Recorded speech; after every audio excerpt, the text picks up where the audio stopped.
You hear that? Whispers in the darkness. Whispers from the grave. There be a whole lot of hostile down here, Cap. Be keeping a weather eye open.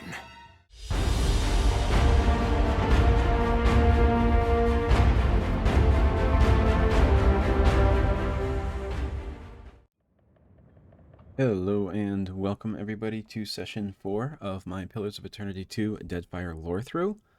We are currently below deck on the Defiant after we had a vision of the gods.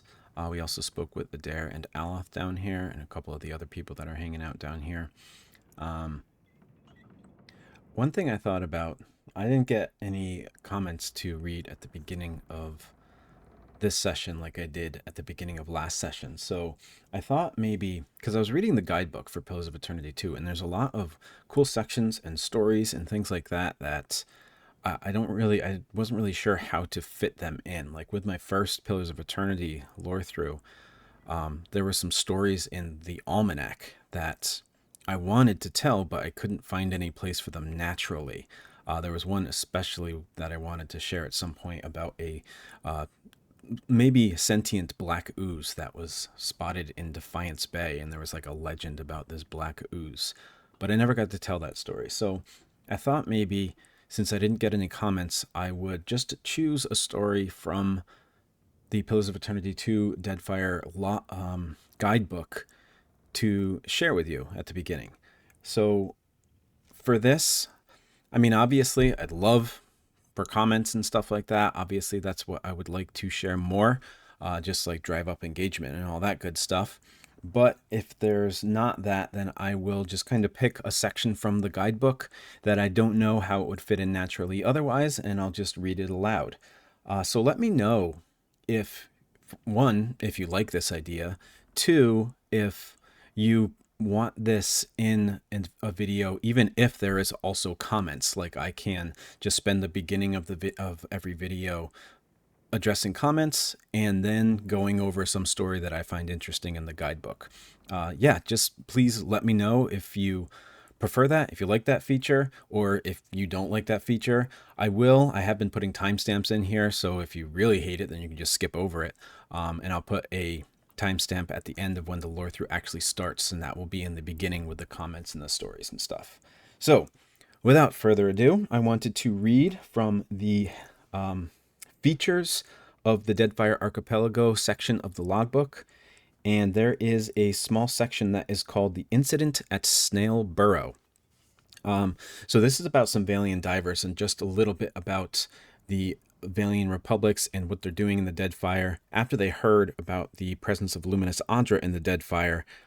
They had people here before, but that was like a time when they heard about this that they wanted to have a lot of presence in the Deadfire Archipelago. They wanted to have control over a lot of this Luminous Adra that was there. So I just wanted to say that because this is about some Vailian divers. So I wanted to kind of explain what they were doing here and why they're even after Luminous Adra in the first place. So this is the Incident at Snail Barrow. In 2752 AI, a team of Vailian divers spotted a glittering source of color in the depths of the Great Reef. They discovered a circular burrow in the coral, which to this point lay hidden in the obscurity of a kelp forest. Once per day, the rays of the dim sunlight fell upon this opening, reflecting back colors of brilliant purple-white which were vibrant enough to view from the deck of a ship, if one knew where to look. The striking regularity of this daily pattern seemed too intentional to be a natural occurrence. The sailors chose two of their best divers for their lung capacity and lowered them as close to the entrance of the burrow as the diving bell could reach. Connected at the waist by a rope, the divers swam through the entrance, noting how the walls were smoother than any surface on the reef. Once they reached the bottom, it took no time at all for them to identify the source of the eerie color. The divers found themselves in a vast underwater chamber, at once beneath the known depths of the reef and stretching so far in all directions that it defied the limits of their vision. What caught their attention most was the floor, which was littered with Azara shells. Millions could only be described what mountainous abundance lay on the surface of the dense piles which seemed stacked and organized with the goal of catching the daily passage of light. With that With what breath they had remaining, the divers scooped up armloads of the shells to bring back to their ship as evidence of their find. Just as background here, Azada shells are used as currency in some places in the Deadfire, so this was a pretty significant find. One of the divers tugged at his rope to signal to the others that it was time to rise. To his surprise, the frayed end of the slack rope jerked back towards him, with no Valian on the other side. What he saw instead was an Azada shell the size of a capsized ship, its bony surface covered in whirls of hypnotic color, and the last glimpse of his partner's limp body being dragged into the depths. He dropped the shells and kicked up for the surface in a panic, relaying his story once he made it safely aboard his ship. After regrouping and discussing their next steps, the sailors resolved to send one more expedition down below to confirm the sighting. 3 divers went down, leaving the rest of the ship to wait in tense silence. When at last they re-emerged and caught their breath, they never spoke of what they saw, though they unanimously declared that the king below should be left alone at all costs. The location of the Barrow was never disclosed. Many a valiant sailor who crosses the reef will pray to Andra for a safe and uninterrupted journey. A growing custom associated with this superstition is to drop 2 Azada shells into the sea, one for those who have been lost, and one for the mercy of the king below. So I like that little mystery there. We have the king below, which is some kind of giant creature in a giant Azada shell. So I don't know if it's like a snail or something else that's living in there, a crab, something else like that. But the legend of that has been told, or the king below has been told so frequently that now people actually like drop tribute. And when they're dropping those Azada shells down there, obviously they're contributing to the massive amount of Azada shells that are already down there. Okay, so that's it for a story from the guidebook for today. We are currently below deck on the Defiant. So let's go head up to the top deck and maybe see, we recruited Serafen at the end of the session last time, so let's see if maybe he has something to say. At once.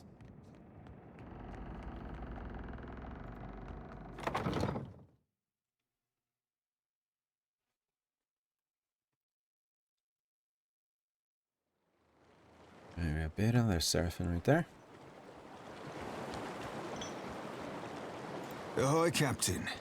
Truth be told, Ferrante half expect us to get our asses blown out of the water at Fort Deadlight. Fortunately for you, I have this bad habit of beating the odds. Ferrante was his former captain, who kind of lent Serafen to us for his cipher abilities, and he wanted us to go to Fort Deadlight. I forget the name. It might have been Benwith who attacked us in the first session. He wanted us to go there and confront Benwith or somehow take him out. Of course, I do that by way of good old traditional chicanery. And the most important part of any hornswoggle? Solid planning. Well, that and surviving. What can you tell me about Fort Deadlight? Valian made originally. Piled them stones up a few centuries back, but gave it up when the fishmen wouldn't leave them be. Hard to defend against Wilder crawling up out of your crappers. Captain Aldiz claimed it a few years back. Fucking filthy from bow to stern. And she had her lads and lasses cleaning fish shit out of the floorboards for months. A couple of them thought it might be better sailing elsewhere and left in the night. Aldiz tracked them down quick as you like, took their heads, and fixed them into little lanterns for the front gate. Called them Fort Deadlight's Deadlights. His nose twitches. They say she ain't had a deserter since. Tad cruel for my taste. But I admit to admiring the wordplay. There's also some interesting things in the guidebook about how the pirates of the Principe San Pachena punish wrongdoers. So maybe I'll read that at some point at the beginning of a session. Do you know anything about the fort's defenses? Funny thing about it being a fort means it ain't a boat. Means it don't have to worry about the way the cannons are storing honking big balls. Guns they got crowning that castle put a hole in your poop deck before you've sighted land. He sighs and scuffs his boot against the floor. Fort itself be floored to ceiling rum-sodden fools, so that be going for us. But Aldi's keeps the crew on the walls sharp and sober. One blast of their horns and Deadlight's locked up tight as an adhering mugger night. We'll stay that way too, till any unfamiliar ships have been shot to shit and shot again. What do you know of Aldis? Yeah, she's sharp as shit, that one. Tongue, mind, and ears alike. Sailed out of Deerwood or Adir one. Knows her knots, and how to crew a ship that won't turn sour. The words ring out among the Principe, more than you'd think for new blood. Part of that's her fierce support of freedom, from slavers, from the empires, from the Huana's caste system even. Slavers. Although slavery is illegal in the Deadfire archipelago, the region is too vast to be adequately policed. Slavers operate at the fringes of contested waters and are quick to take advantage of an isolated Huana tribe or foreign ship in trouble. Not going to read about the Huana here. I could, but I do want to remind people about the caste system there. There are different castes to living in a Huana society. 3 total, I believe. The Roparo, the Mataru, and the... I don't remember what the last one is. But we will go over those castes in a lot more detail once we get to Neketaka anyway. The rest are lenient hand. Step out of line and Ferrante's got your old crew up for lashes. Aldis, though, she's, let's say there's a reason she attracts limp-cocked nut-twists like Benwith. So Benwith worked, or was allied at least, with this Aldis person. Can't say I much approve of a lack of regard for our traditions, but, can't say I don't share her vexations with Ferrante and the old garden either. Why are you frustrated with the old guard? Shit, Captain. Buy a lad a drink before you go rooting through his unmentionables. He smiles, though, thumbs hooked in his belt. Let's leave it enough for now to say I think there be a course to be charted betwixt anarchy and tyranny.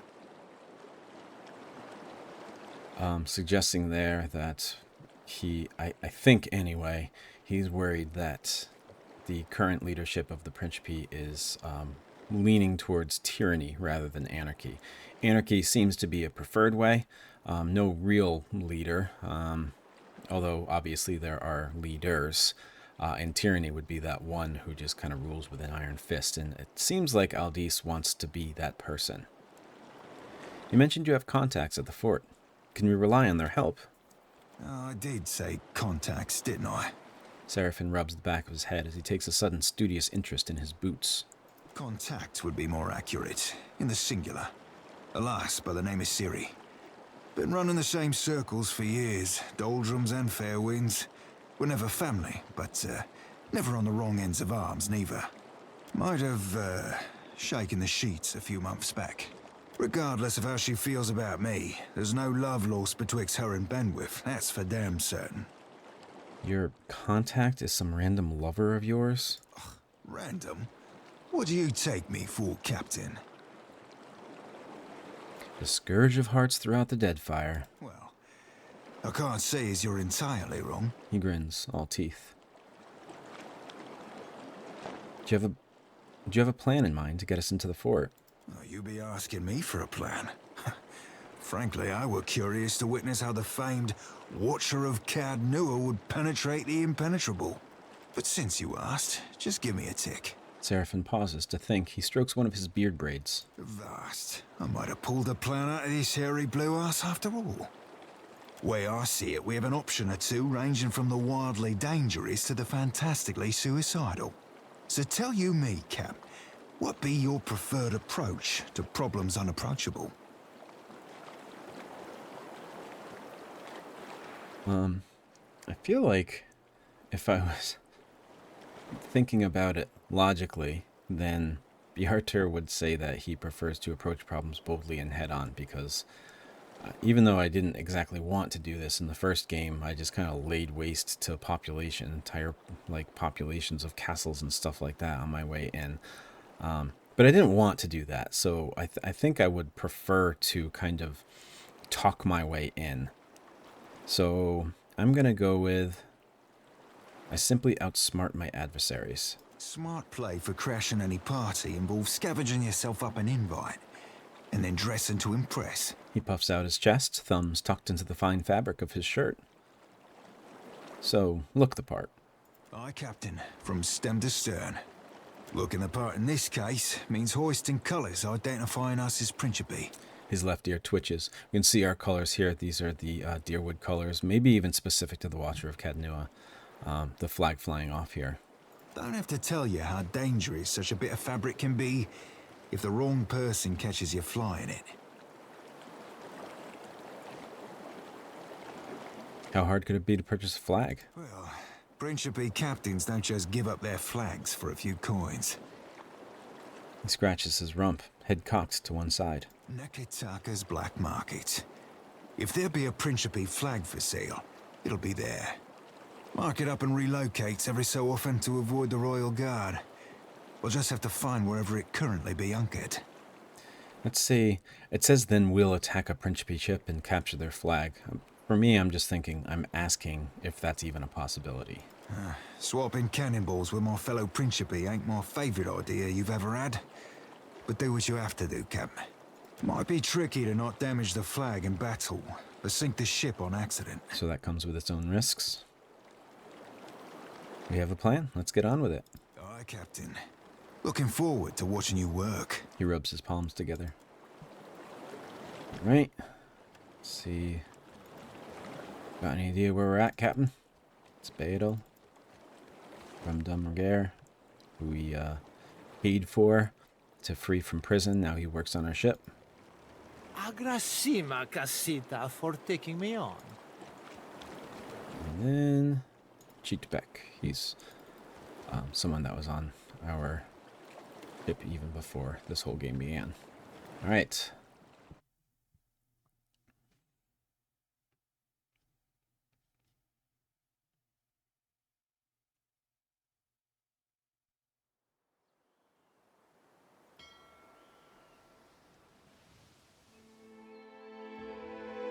So it looks like there's a few things on this island here.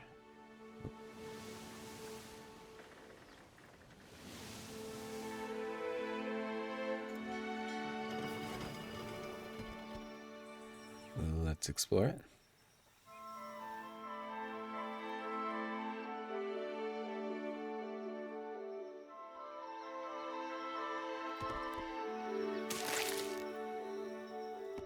Got some water.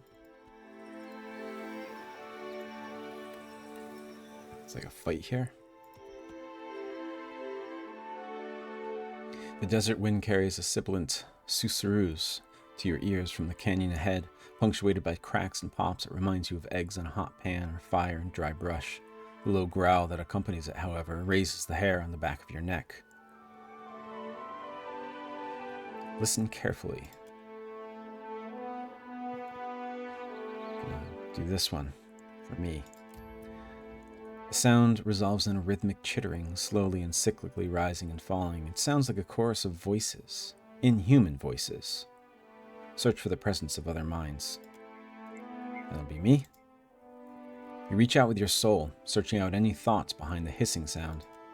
Soon enough, you sense the thoughts of several creatures. Most are small and simple, but one feels significantly more potent than the others. Whatever it is, it hungers.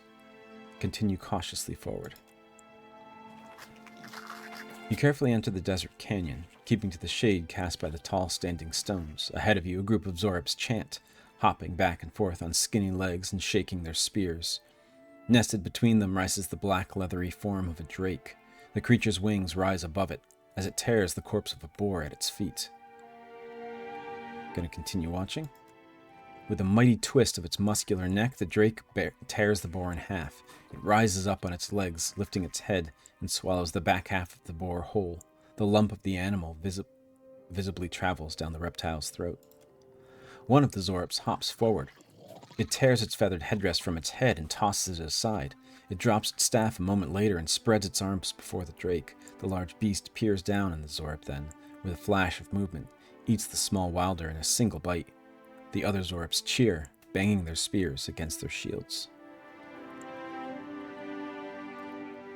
Okay, so I'm going to return the way I came because I haven't saved. I'm going to save, then I'm going to head back in here. Because there's a drake there. I don't know how that's going to affect us. Like, I don't know if we're going to be able to fight it or not. So let's see. Alright, so I already did all these.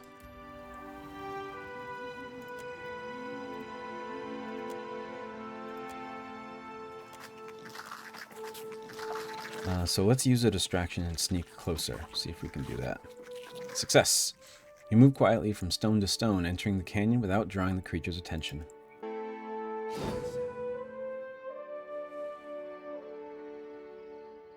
So is it just the drake now then?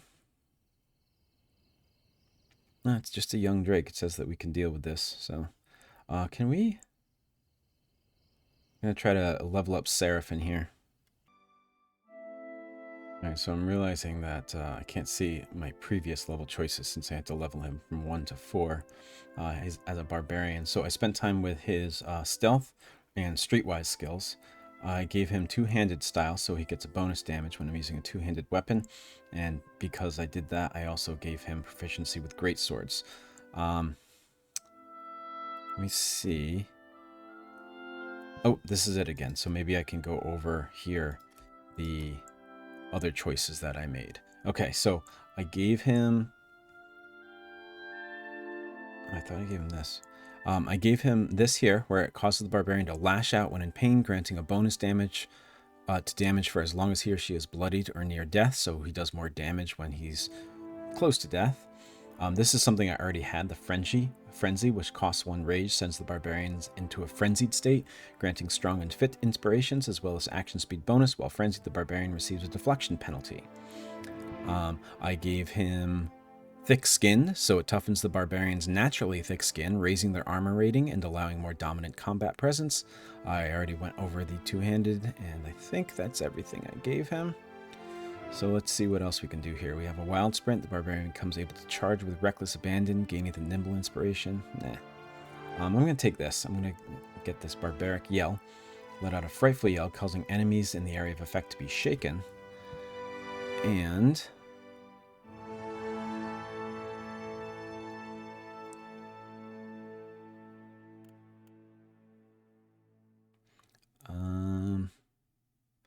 I will increase his will defense as well.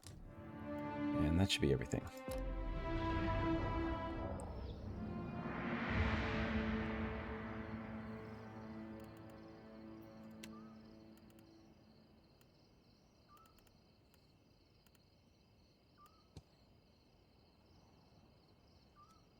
Do I have any two-handed weapons here for him? Because he'll do more damage if I do that. Greatsword especially. Nope. Okay, I'll just use what I got for now and then try to find one at some point. Alright, let's go.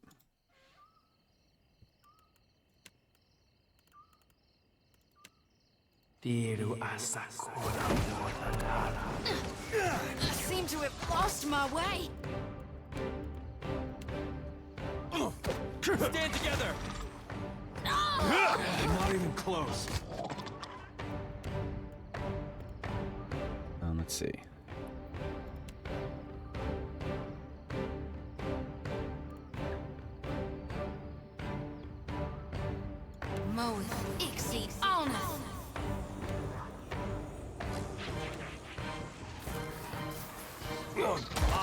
Need something stronger.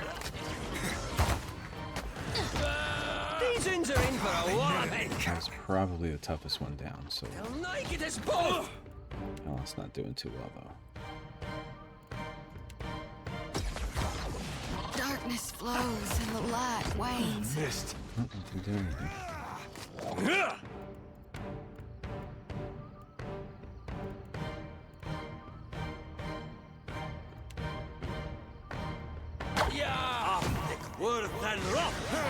Nuh-uh, didn't work. These ins are in for a walloping. What can I do?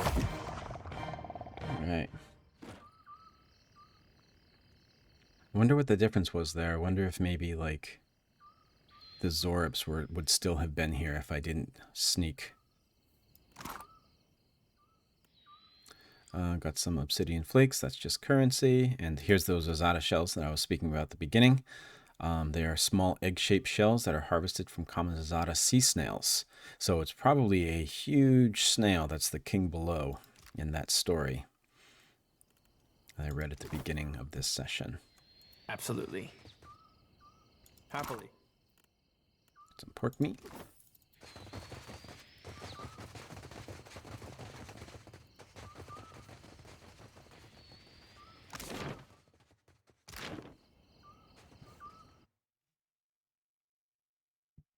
So these are usually small areas when we come into things like this after there's a scripted interaction. And then, as you can see, it disappears after we take place in the event there, after we killed them all. Hardtack. Let's see, can I from here? Because forget the name of the person that was injured. Yeah, maybe I have to be on the boat. Okay, I'll do that some other point. Alright, so there's a ruined tower over here, and there's Broken Spear Pass. Bones crunch underfoot. Strewn across the sand are skeletons half buried in wind-blown dunes or lying bleached and baking in the sun. Their corpses still wear the tattered remnants of their clothing, their packs tangled in their limbs. Worms circle like vultures high above you. The sand is strangely lively here. It dances as if caught in a breeze, but there's no wind to stir it. Several piles of grit rise above the dunes in suspiciously orderly mounds, and I'm able to see that because of my perception. Search the skeletons. You approach the nearest skeleton and untangle the pack from its remains. As you disturb the skeleton, several sand blights rise up from the desert with a great gust of wind and head straight for you. Now you be right.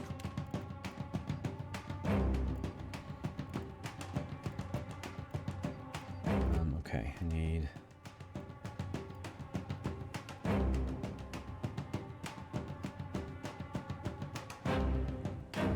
Oh man, I should have rested.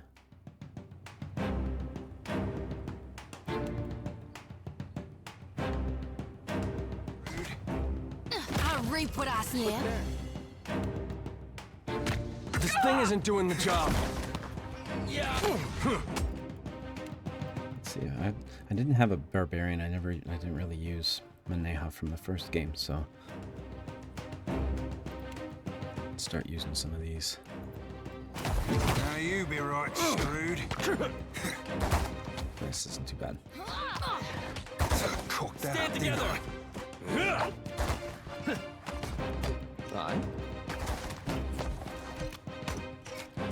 Lava beyond seeking.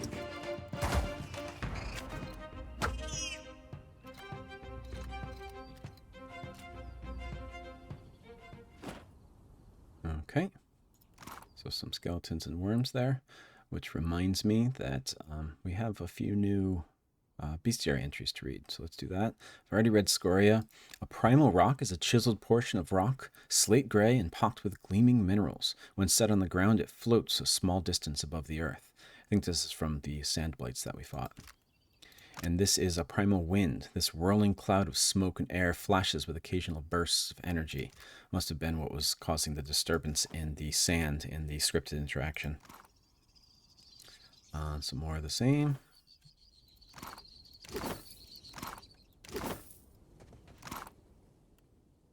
Got pyrite. Oh, that's why it paused there. I was wondering about that. So this is Healing Hands. Give it to Shodi, since she's our healer. Does she have gloves on? No, she does not. Oh, we also have Xaurips spears and stuff, so let me read those. First, I want to do that. Xaurips spears. Spears are not... Nope, that's just a blanket spear description. And this is just a...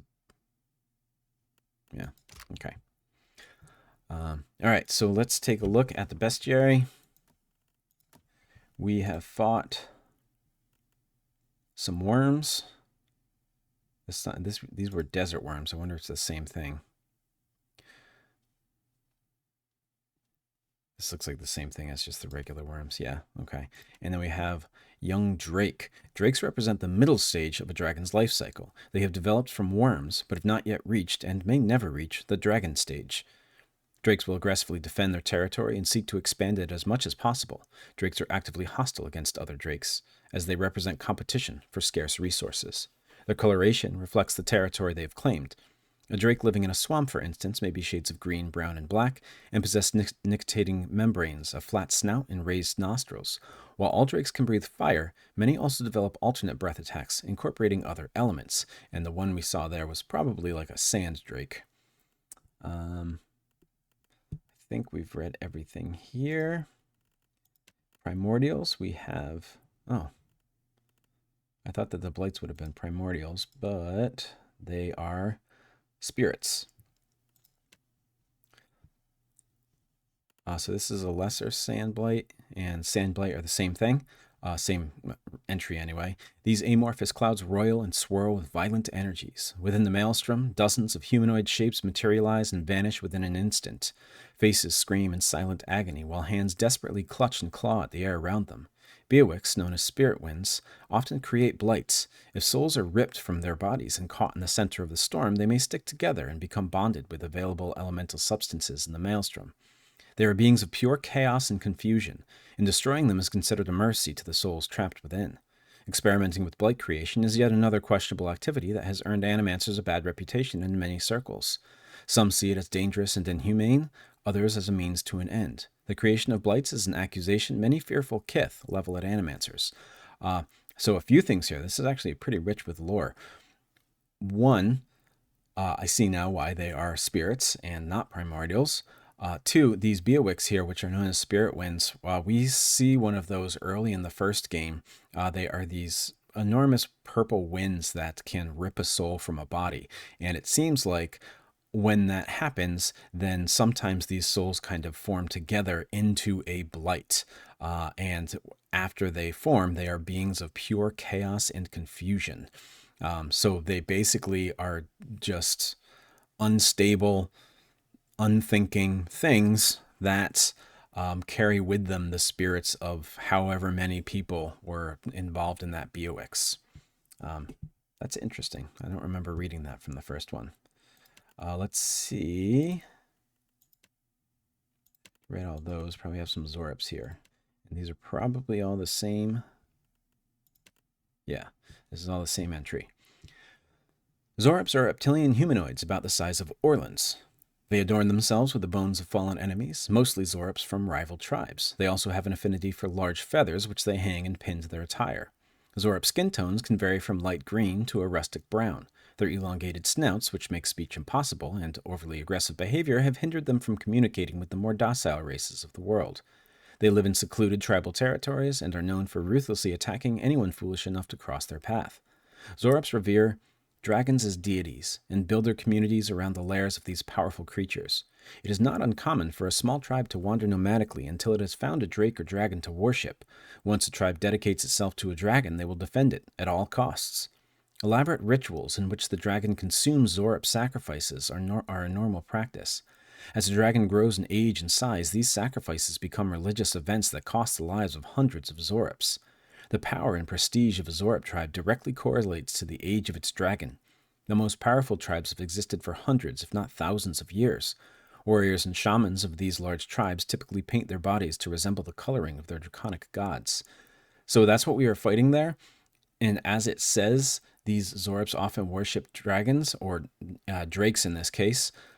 And this was a young drake, which means it's probably also a young tribe of Xaurips. And they were all cheering when the drake ate one of the Xaurips there. So that was probably why, because they actually want it to grow larger. And it says that the power of a Xaurip tribe is, what's the word that they use? It directly correlates with the age of its dragon. So there were just a few Xaurips there, but if they survived, which obviously they didn't because we killed them, if they survived, then eventually that drake would have gotten a little bit bigger and bigger and may eventually become a dragon. And if it becomes a dragon, it probably would have had who knows how many Xaurips following it in its path. So these Xaurips seem to latch onto a young drake in the hopes that eventually they will become a much stronger tribe following a much stronger dragon. Looks like I got everything. Oh, no, something over here.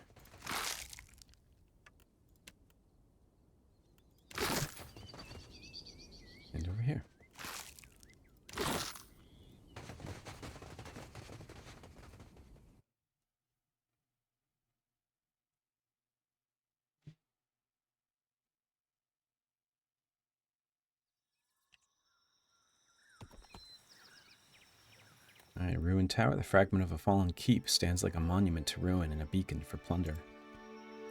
You find a ruined tower rising up from the top of a low hillock. The wood and stone structure is stained by oily smoke residue, and a smattering of masonry is spread out from the tower's base in a wide fan. It seems to have suffered from some kind of explosion. Search the location. You take some time to search the tower. You find a tattered grimoire. So we got a battle-worn grimoire. More searching. We found some currency. More searching. We found a ray of fire scroll. We found potions of merciless gaze. And that's it. Alright, one more place, that cave that was up here. The Cavern of Xaurips. Well, let's rest.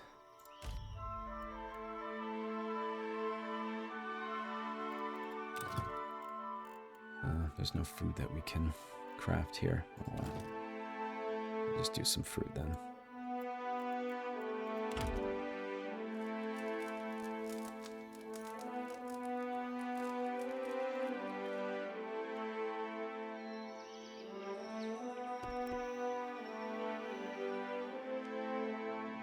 You come upon the opening to a small cave. Putrid gusts of hot air burp from deep within, and you hear the faint chitter and hiss of Xaurips in earnest conversation. Enter the cave. Your boots crunch through a drift of brittle bones as you creep into a Xaurip lair.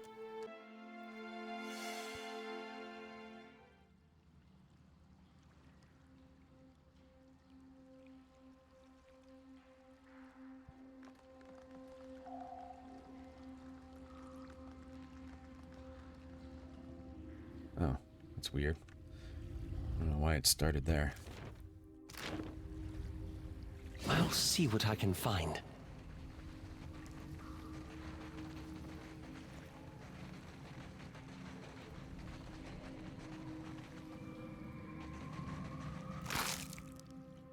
We got a sigil of atrophy wardstone. It's a wardstone. They offer safeguards against the dangerous powers of sigils. Sigils may take many different forms, but all sigils pulse dangerous magic when they're approached. Wardstones counter by the corresponding sigil's magic for the user and all nearby allies. I wonder if we have to equip that. And then some ink harp and a fang. And this one, the glyph emblazoned on the wardstone, provides protection from any sigil associated with the symbol. So this sigil here, which looks like some kind of crown with a circle in there. So if there's a sigil that has that symbol on it, then this protects us. So, oh, what's this? Oh, the Battle-Worn Grimoire. Okay.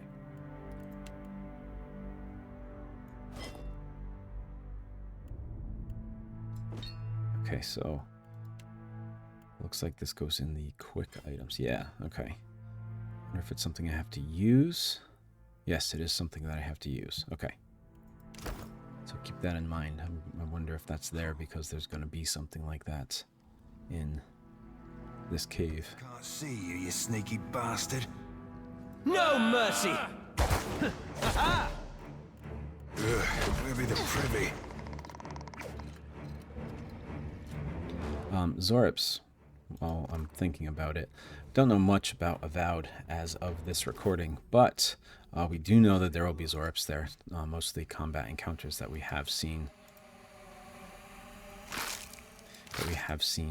video of involve Xaurips. So, okay. I'm gonna see. I can't see you, you sneaky bastard. This actually blows up here. I don't want to run up and do it. Oh, I can't see you, you sneaky bastard. Oi.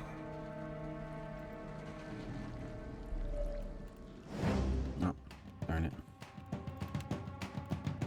I wanted to try and blow up that gunpowder.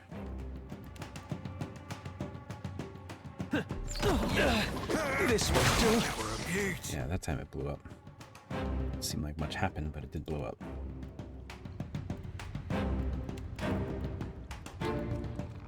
I'm feeling the strain.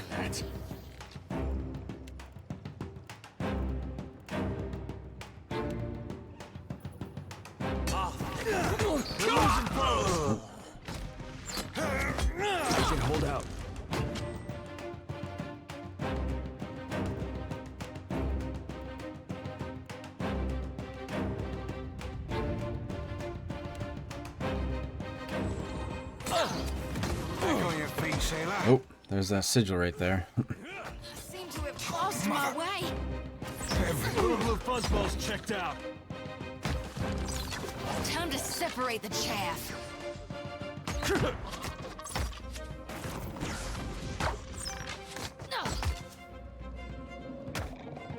I reap what I flies. My lantern flickers. Moweth exceeds honor. There's this here. Rebirth awaits me. Is it not? Did I use it in the wrong? May I be a candle in the night. Okay, it is protecting me.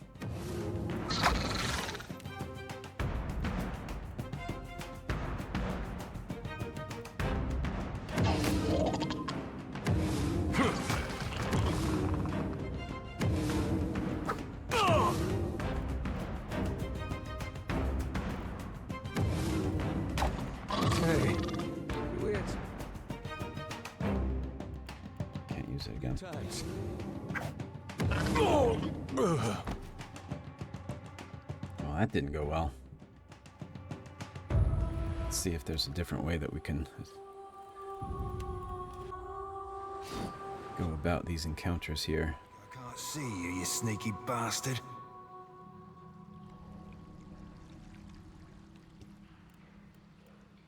Well, let me try this again. Let's see what happens. Maybe we can run back or something like that. Oh. I can't see you, you sneaky bastard. Very bulging ball bag. Nope, they all come. Well, let's... Oh, beast. Oh, Serafen's already almost dead. We've lost Serafen! Nothing I can do.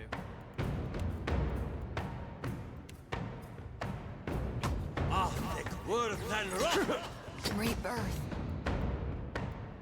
waits me. Moweth exceeds honor. Happy to oblige. That would be enough. There's something else? No. Okay.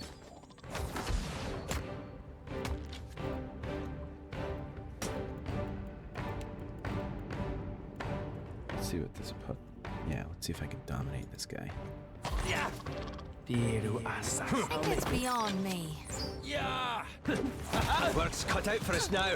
This didn't work, or maybe Archer died before he was able to get it off there. I didn't realize he was dead. My lantern flickers. They'll fall. Bones! Shody's done for.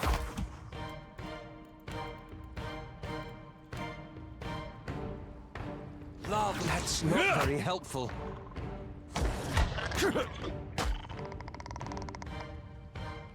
Alright, not pretty, but we actually did it.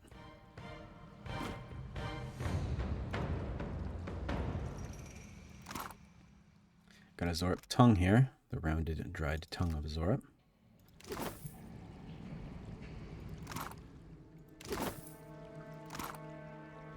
We got a shimmer scale shield. It's fine. This small shield is made from the scale of a long-dead dragon, inlaid with mother of pearl and polished to a shine. It once belonged to a Xaurip warrior who inherited it on the death of his clutch mother, who in turn inherited it from her tribe's shaman, who was gifted it by the dragon their tribe worshipped in recognition of his devotion. It's yours now. I think Archer uses shield, so I'm going to give that to him. And then we've read the other things that are on here.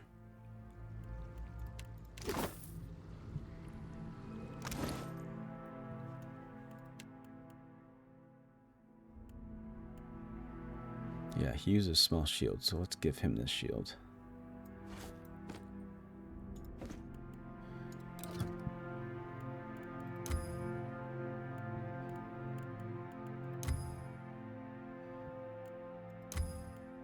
So we can upgrade it, but we don't have enough to do anything to it right now. I shall. Dim in the lantern. Of course. Aye.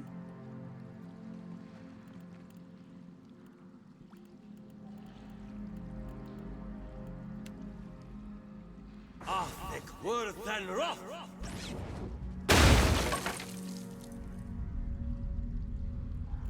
Oh, that thing is still alive, huh? Lavaru beyond seek. Okay. We don't have to worry about the sigil anymore. I don't think I ever knew that when I played this game before. I don't think I ever read the description of those ward stones and figured out that you could use those to protect yourself from the sigils. I think I would just always try to destroy the sigils whenever I saw anything there. And I know that I don't have to go into scouting mode to recognize traps anymore, but I'm just doing that here so that I can get the jump on enemies if I have to. Interesting.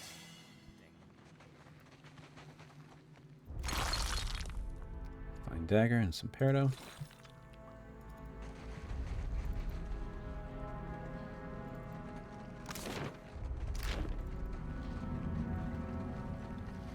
Mother Sharprock.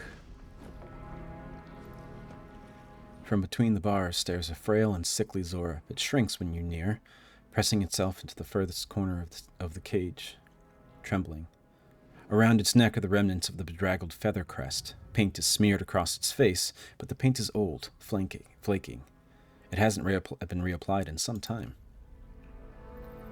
Oh, this is because, wow, I have 3 insight, 4 survival, and 2 history. The Xaurips Regalia tells you they must have been an important figure in the tribe, perhaps a high priest or a mother, but its condition makes clear that those days are long past. What happened to you? The Xaurips watches you with an unreadable expression on its face and says nothing. Let's break open the cage. You tear the bars clear out of their frame. The Xaurips scrambles to get out of your reach. When you make no move to capture it, it stares between you and the open cage door, blinking rapidly. It tenses, then bursts out the door. Just run away from us?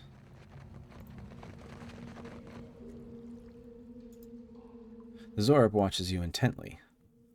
Who locked you up? The Xaurips scuttles behind you and grabs hold of your leg. It points across the cave to a corpse of a large, well-adorned Xaurips, one of their champions, and scowls. Why are you following me? The Xaurips tilts its head back slowly and blinks.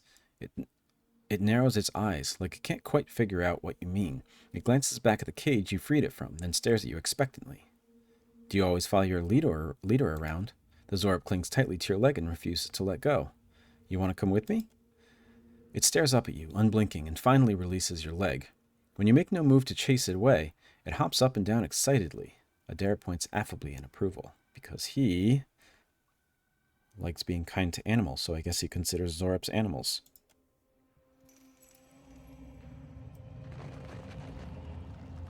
So, yeah, there was a Xaurips here that had a name, and I recognized it the first time when I died, but I didn't see it the second time, and now I can't find out what it was. Oh well. But I guess that was the leader that locked Mother Sharprock up.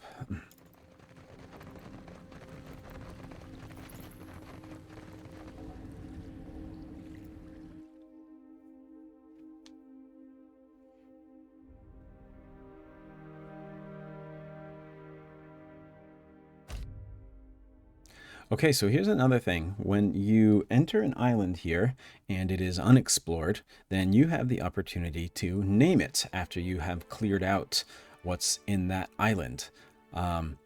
So I'm going to name this something right off the top of my head here, but for any of you watching out there, if you would like to comment on something that you would like me to name my island, I will take things into consideration. Nothing like overly offensive or anything like that, but if you want to like suggest some names, I would love to hear them. Yeah, just let me know. If we end up getting a lot of them, then maybe I'll do a poll or something, but the way comments are going right now, hopefully I'll be able to get everybody's name in there if you decide that you want to suggest a name for me. This one though, there's a lot of Xaurips here and there is a Drake, so let's name it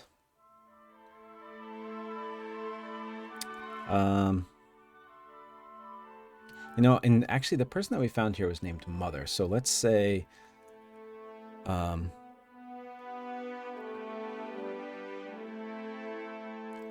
Mother's prison.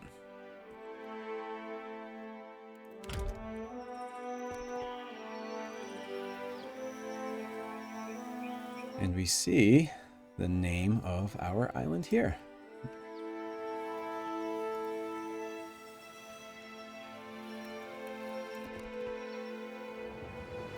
All right, so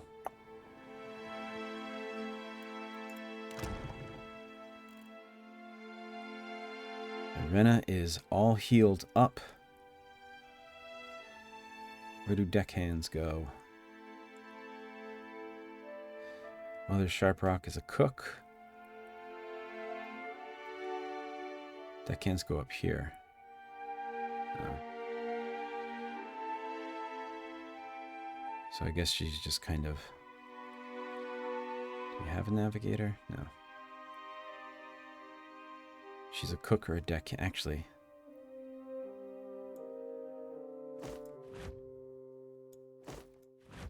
So she'll be our cook because she is a... Oh, they're both novices. Unskilled navigator. Who has navigator experience? Anybody?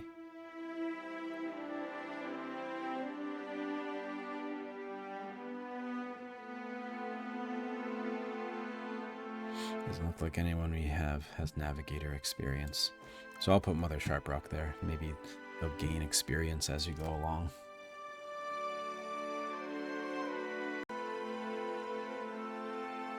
Alright, let's... This is Neketaka here, and that's where we want to go. So let's keep heading north. This is Karatapu Channel.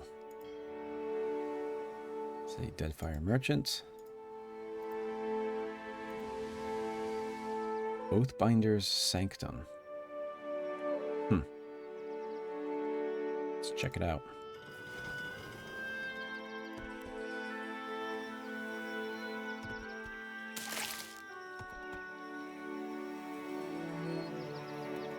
Battleground to search. Got a hatchet. Got fan of flames, scrolls, and that's it.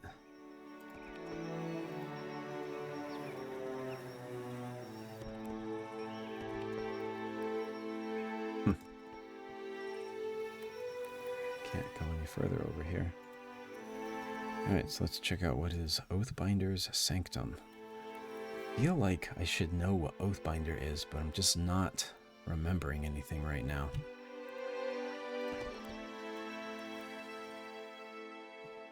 After hours spent wandering through the desert, you stumble into a lush oasis nestled against the base of a massive pyramid. You search for an entrance and finally spy one at the very top of a long staircase. Ascend the pyramid. It's a tough climb, but that doesn't stop you. Drenched in sweat, you finally enter the welcome shade of the room at the top of the pyramid. Place is deserted, but the candles keep burning. Of course. The eyes of this statue seem to follow you wherever you walk. We got some blessed incense, which is an unguent, and obsidian spall. I don't know if we should be taking these things. This fractured relief portrays the broken crown symbol of Woedica. So is this some kind of Woedican shrine then?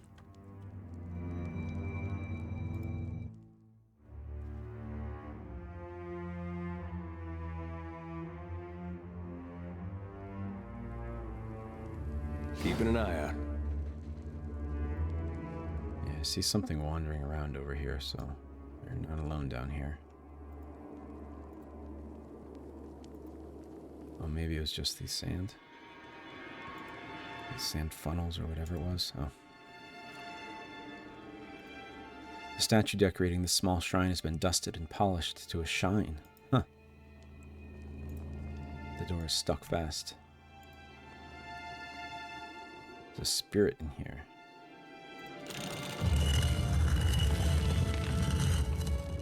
There's some kind of lever to open the door. You hear that? Whispers in the darkness. Whispers from the grave.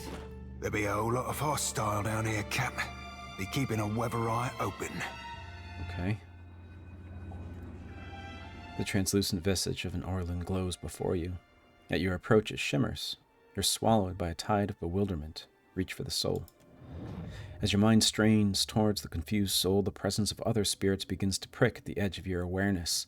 You sense their rage is directed not only at the bright soul, but at your intrusion. A rush of grisly images flash before you. Sadistic murders, violent torture, and worse. A din of spiteful whispers assaults your mind as the depraved souls relive their gruesome crimes. They take glee in the terror of their victims. The confusion of the bright soul lessens. Emboldened by your presence, it shines with a steady azure glow. The whispering souls retreat to the shadows. Your mind clears. You extend your perceptions to the bright soul, and it reaches out to you in turn. The world slips away. You wake with a start, unable to breathe. Someone covers your mouth with their hand, their grip so tight you can taste the salt in their sweat. You're hauled from your bed by 3 dark figures. They drag you screeching down the stairs and toss you into the road. I think we are seeing how this person died. Spirit. You stumble into your feet only to be painfully thrown back down. Taut ropes bite into the flesh of your wrists. Murderer, accuses one. Betrayer, shouts another. Your neighbors watch from their windows, mouths agape. None of them come to help. They turn away as you scream their names. You feel a jolt in the back of your head, and darkness envelops you. When you come to, your knees ache against cold sandstone. You betrayed nothing, killed no one. Confusion and pain swirl in each panic plea. Hardened eyes stare back at you through slits in an expressionless mask. You find no reprieve in them. Words are spoken but lost within the rhythmic pounding in your head. This can't be happening. The masked figure demands justice. A sword swings and you feel the hot bite of steel against your neck. Oblivion rolls over you like a tide. So it seems like they were taken from bed and executed. Abruptly, you find yourself back in the ruin. The confused spirit pleads to you without words, its shimmering glow almost childlike. How do I know that this wasn't their fault?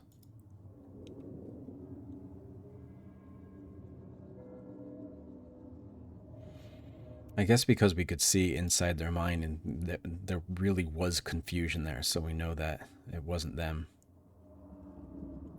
So I'm going to say that. You were executed for a crime you didn't commit. It wasn't your fault. If you've seen what you need to see, Watcher, I'd like to fulfill my duty and reap this soul. Will you allow it? Shodi raises her lantern, eager. The light slices eerily across her face. Go ahead. With a rattling shake, the lantern's otherworldly light flares, and the soul is sucked inside. A hard shudder racks Shodi forward, and she moans, sweat beading on her brow.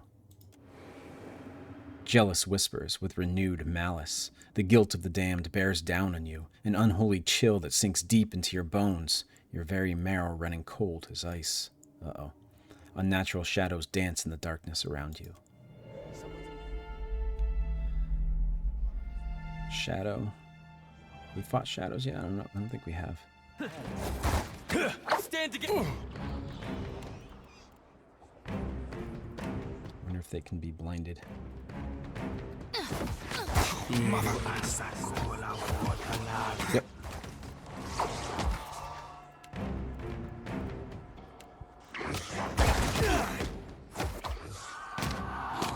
Let's reap this wind. Oh, I'd be a rare tick from feeding the fishes.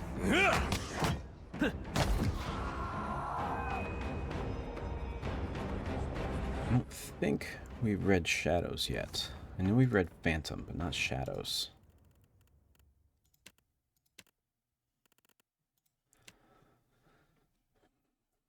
Shadows are created when creatures with heavily fractured souls die without re-entering the cycle of rebirth.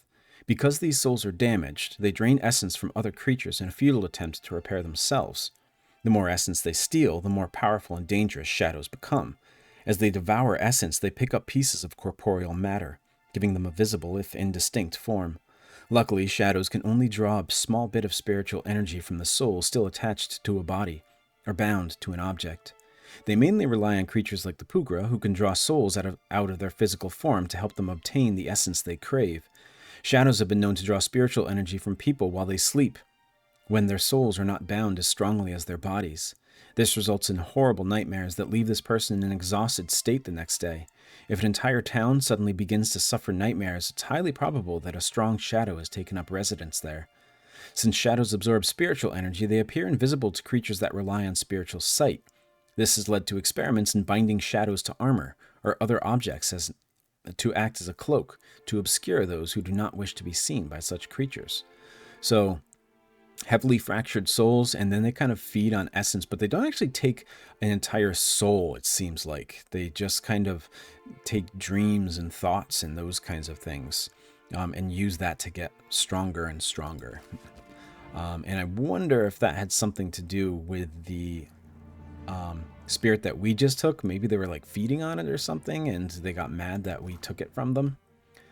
This is spirit residue, faint ethereal wisps of soul energy made manifest.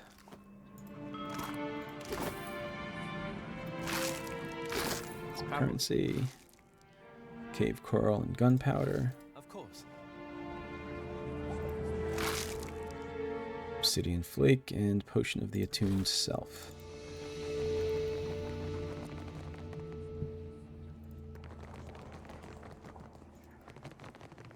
Oh, goes further down.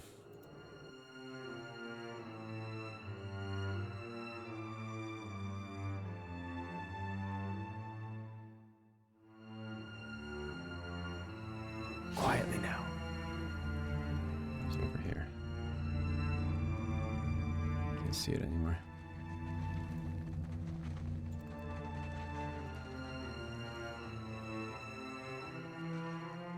Indeed.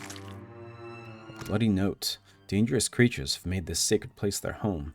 If it is Woedica's will, they will remain. It is not our place to disturb them. Further, remember that we are not here as looters. Anyone caught thieving will meet the Strangler's justice. Let Godwina's death be an example to you all. Inquisitor Ludwin. I wonder if this is a group of lead and key. Ooh.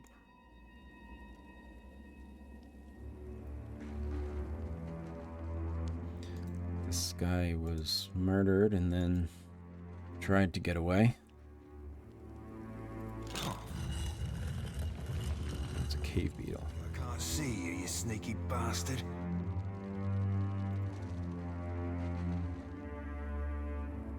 And another cave beetle. Stand together! I think I can't see you, Whoa. you bastard.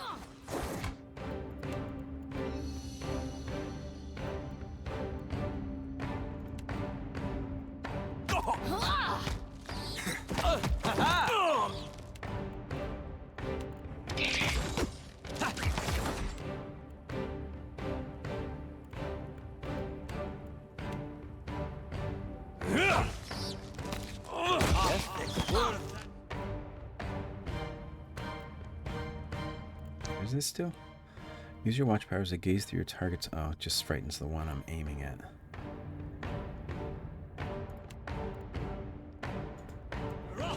That's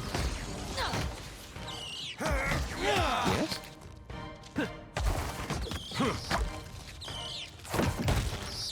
Okay, I thought that was going to be more difficult because there were so many of them.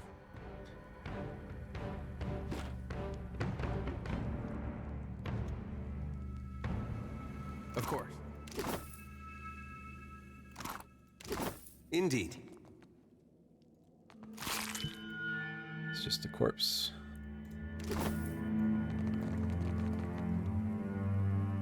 A grub burrow? I feel like maybe we should destroy that. I don't think it'll blow up. No, okay.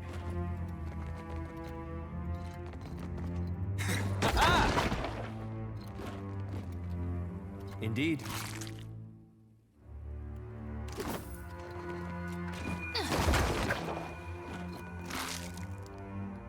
Obsidian spalls.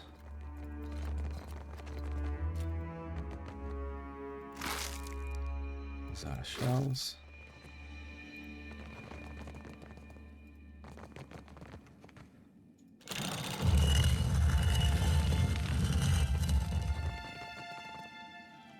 So wait a second. Before we go through this door.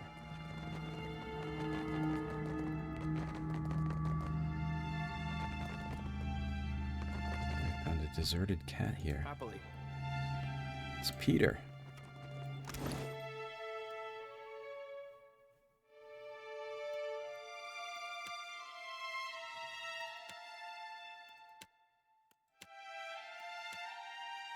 Where did Peter go?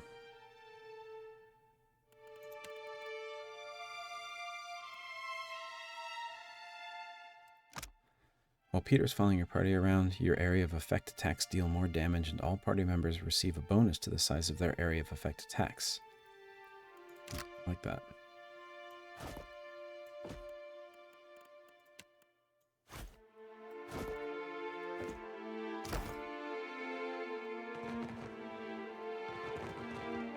Be careful. Nice and quiet. Okay, so we have some spores here. 2 dank spores and 3 sporelings. So the dank spores can't move, so I wonder if we can drag these guys out somehow. Oh?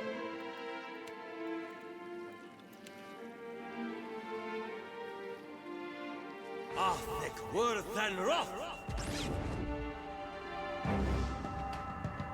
Yeah! Ha-ha! Stand together! I feel... Yeah!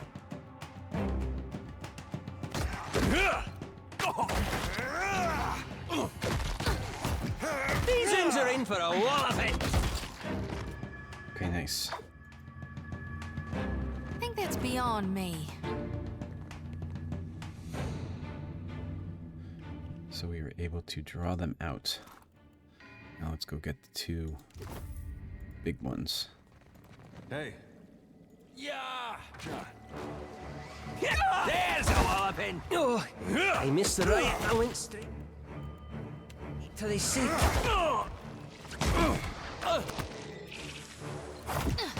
Into intellect afflictions. Yes? There's fighting us. Do I have anything that will... It's no use. Oh, Ixie, on!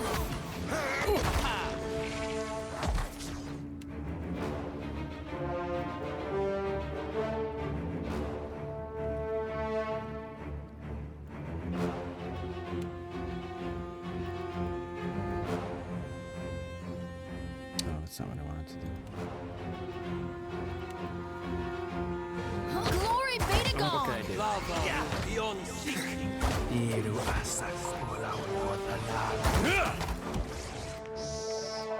Alright, so now that we have fought some spores, let's give them a read in the bestiary.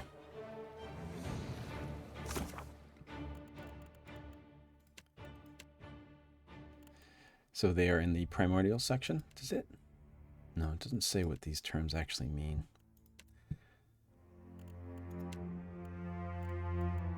Okay, so let's read the dank spores first. These were the big ones that couldn't move. These giant mushrooms stand nearly as tall as an adult almawa and are topped by a broad and colorful cap.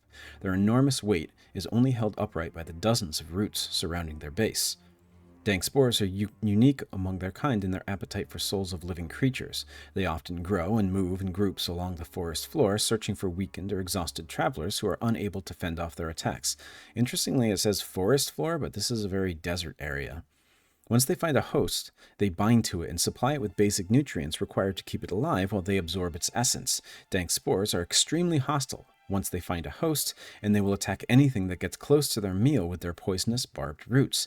Dank spores feed on their most corrupt and splintered energy of a soul first, continuing till the host is nothing but a soulless husk.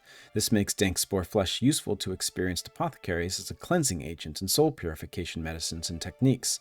Improperly applied, however, the treatment can lead to amnesia and, in extreme cases, soul fracturing.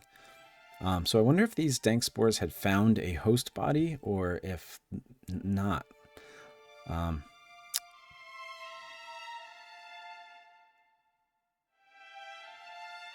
So it says they move along the forest floor searching for weakened or exhausted travelers. So I wonder if they move as sporelings, and then let's see what the sporeling says. Sporlings are the larval form of dank spores. While more mobile and agile than their mature counterparts, these humanoid-shaped creatures are also far weaker. They spawn from the dank spores and use their heightened mobility to seek nourishment. Like dank spores, sporlings feed off both decaying organic matter and soul essence, and they must bulk up on sufficient amount of both before maturing into dank spore themselves. So maybe maybe it's a sporling that has found host body to latch onto, so it's rooted in dank spore is rooted in place, but more powerful as a result. Just to find battle axe. That two-handed? No, it's not.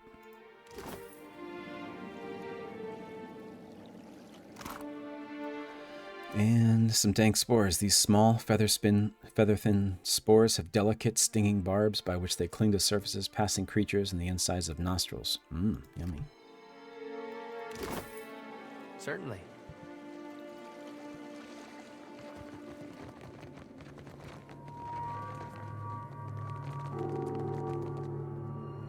You feel a soft breeze blowing through the crack in the stones above.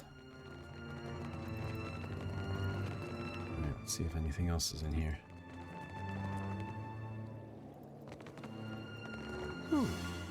That's unusual. Got a torch, a pry bar, and flint and tinder. Oh, this keeps going. I mean, I guess it makes sense it was a pyramid, but I don't know. Still surprised.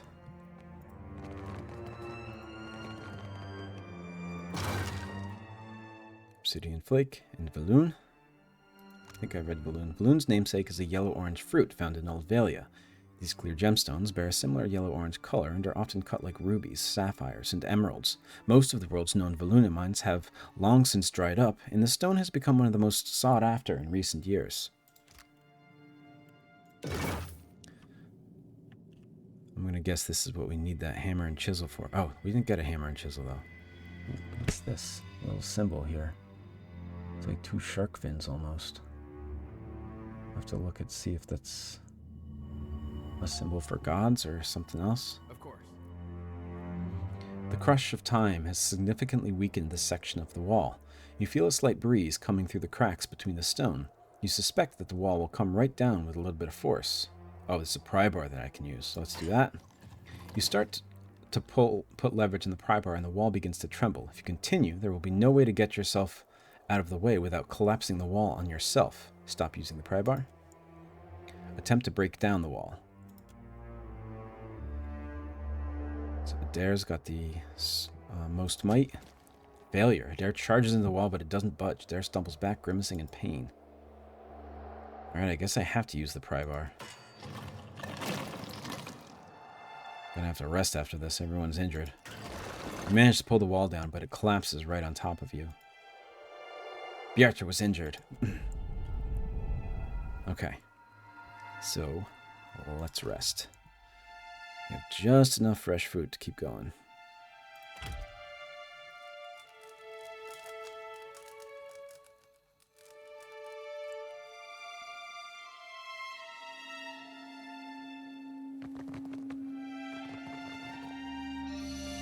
Let's see if it was worth it. Potion of Spatial Alacrity.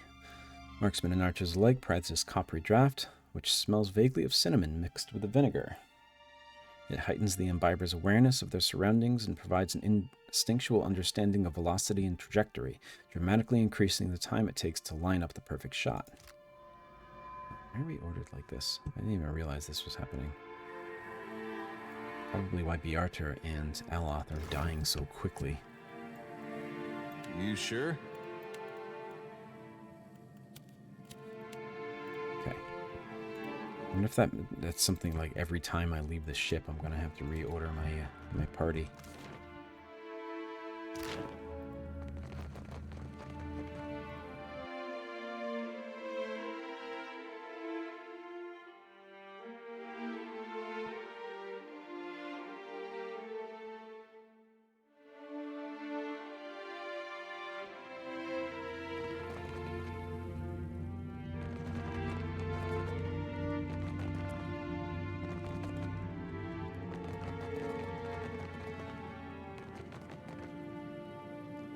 That symbol again.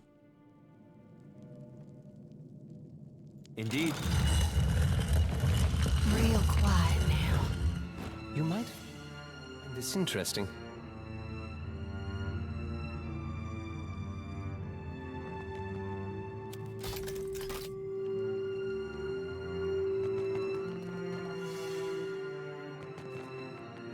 Of course.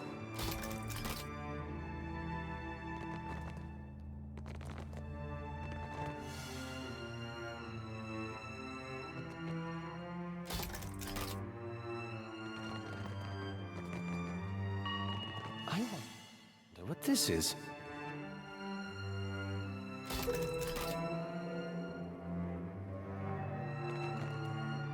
wonder what's going on down here. Indeed.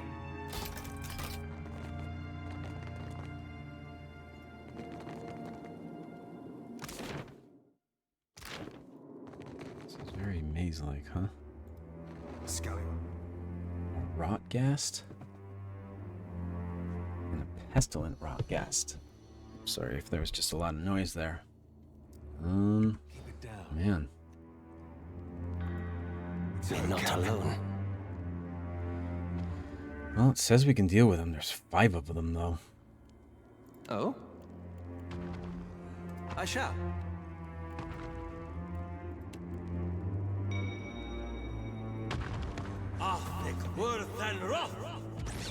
That's not very helpful.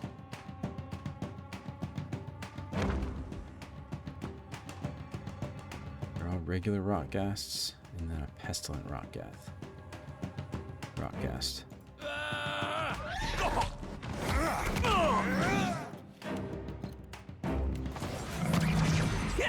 I'll be more than half-handy.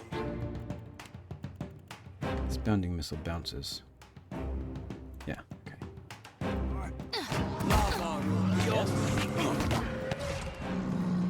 Darkness flows in the light.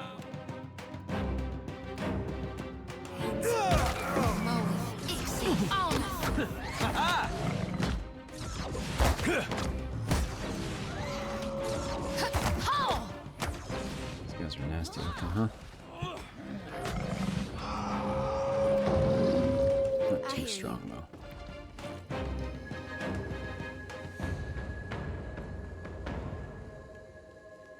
I don't know, I thought maybe it would explode or something. They seem like the kind of enemy that would explode after they die.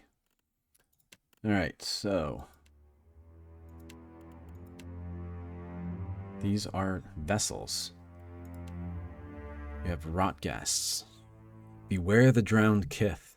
Pity the poor sailors, the fishers, and the camellia clam divers who in a stroke of ill luck ingest the waterborne rotter. A parasite that takes hold in death. Known as the rotgasts, these are the corpses that continue to roam, stinking and rotting, skin sloughing from bone while hosts' own innards flourish an infestation that steadily consumes from the lungs out. The first stage of incubation progresses as a welling of 1,000 worms from the guts to the tongue, enabling transmissions through regurgitation and watery discharge. Later stages of the nesting cycle involve bulging, easily burst tumors, blackened blood, worms writhing through the skin, and the complete loss of motor functions. Sadly, there is no known remedy save for the utter destruction of the body, which is what we just did. So this seems like some kind of, I don't know if it's like a spore or something that you inhale or ingest and you eat, and then there's a parasite. Yeah, you eat it, and there's a parasite that takes control of your body from the lungs outwards and turns you into this disgusting mass right here. Happily. Wheel of Allure. Stiletto and a club. Guessing by the thick layer of dust on these stone slabs, they haven't been used recently. Thought maybe that was a sarcophagus or something, but apparently not. The water roils with the teeming of countless tiny maggots. Wonder if that's something to do with those parasites that are turning people into rotgasts. Which is... what's that bally thing is?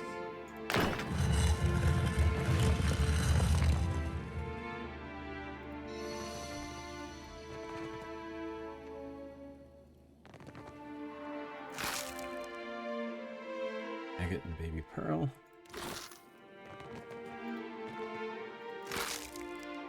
Jade and Scoria.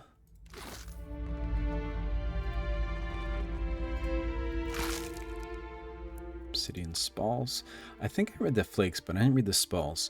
Obsidian occurs naturally throughout the Deadfire due to the region's high volcanic activity. Though it is brittle, obsidian can be knapped to create an incredibly sharp edge. Huana use the material for various cutting instruments, including knives and spear points. When Huana come across large chunks of obsidian suitable for knapping, they break them into spalls and flakes for trade or personal use.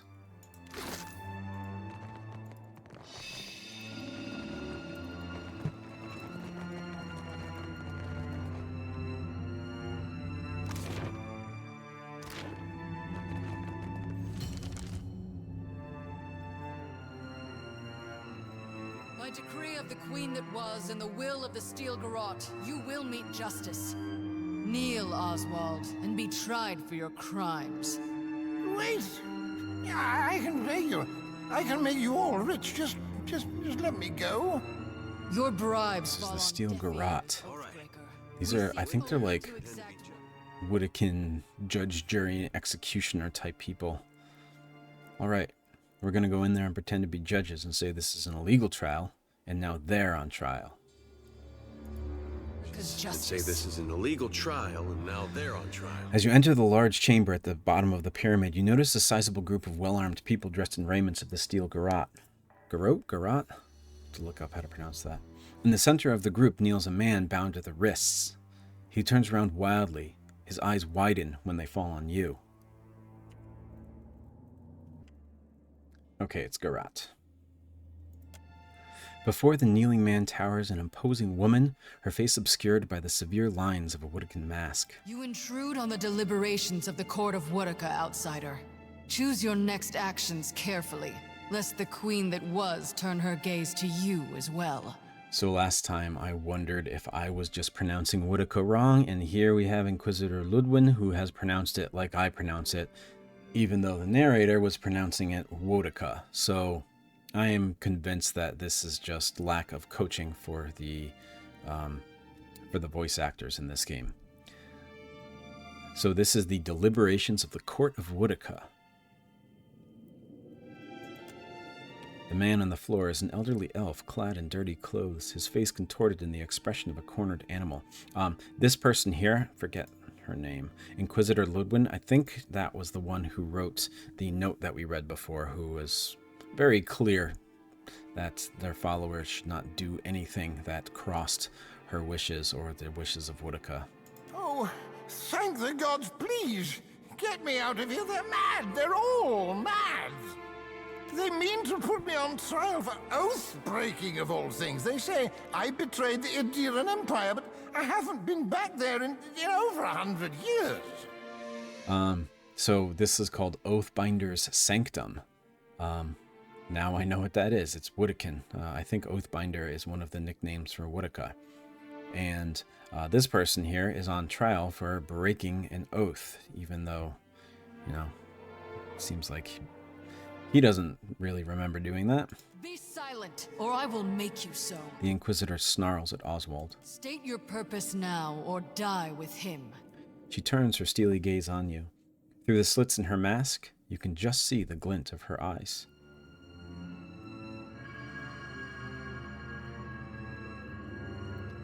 I'm going to be my stoic self. I'm going to cross... No, maybe I'll be rational here. Do you condemn the innocent out of spite or mere incompetence? The Inquisitor bristles at your impertinent question. She grabs her sword hilt and begins to step forward, but stops herself, suddenly uncertain. Her followers share pointed looks with one another and say nothing to challenge or defend her. Explain. Leather creaks at the Inquisitor's hand, tightens on the hilt of her sword. I'm a watcher. I've conversed with the tortured souls that met your justice. Not all were guilty. Ah, the Watcher of Cadnua graces our presence. Your deeds are well known to this court. Her tone is dangerously short. Yeah, Woedica would not, and Woedican followers would not be a big fan of me. Those that attempt to lie to me find I am not easily fooled. Tell me, Watcher, how many of these souls do you claim were innocent? I'll be honest and say one. She stares at you intently for several moments, her eyes unreadable as the mask that hides her features. Even should you speak truthfully, you must see the wisdom of these proceedings. Imagine the greater good achieved by dispensing the reckoning this filth deserves. Would you prefer these monsters walk free at the expense of the truly innocent? Even should you speak truthfully, you must see the wisdom of these proceedings. Imagine the greater good achieved by dispensing the reckoning this filth deserves. In other words, they think it's okay to kill innocent people.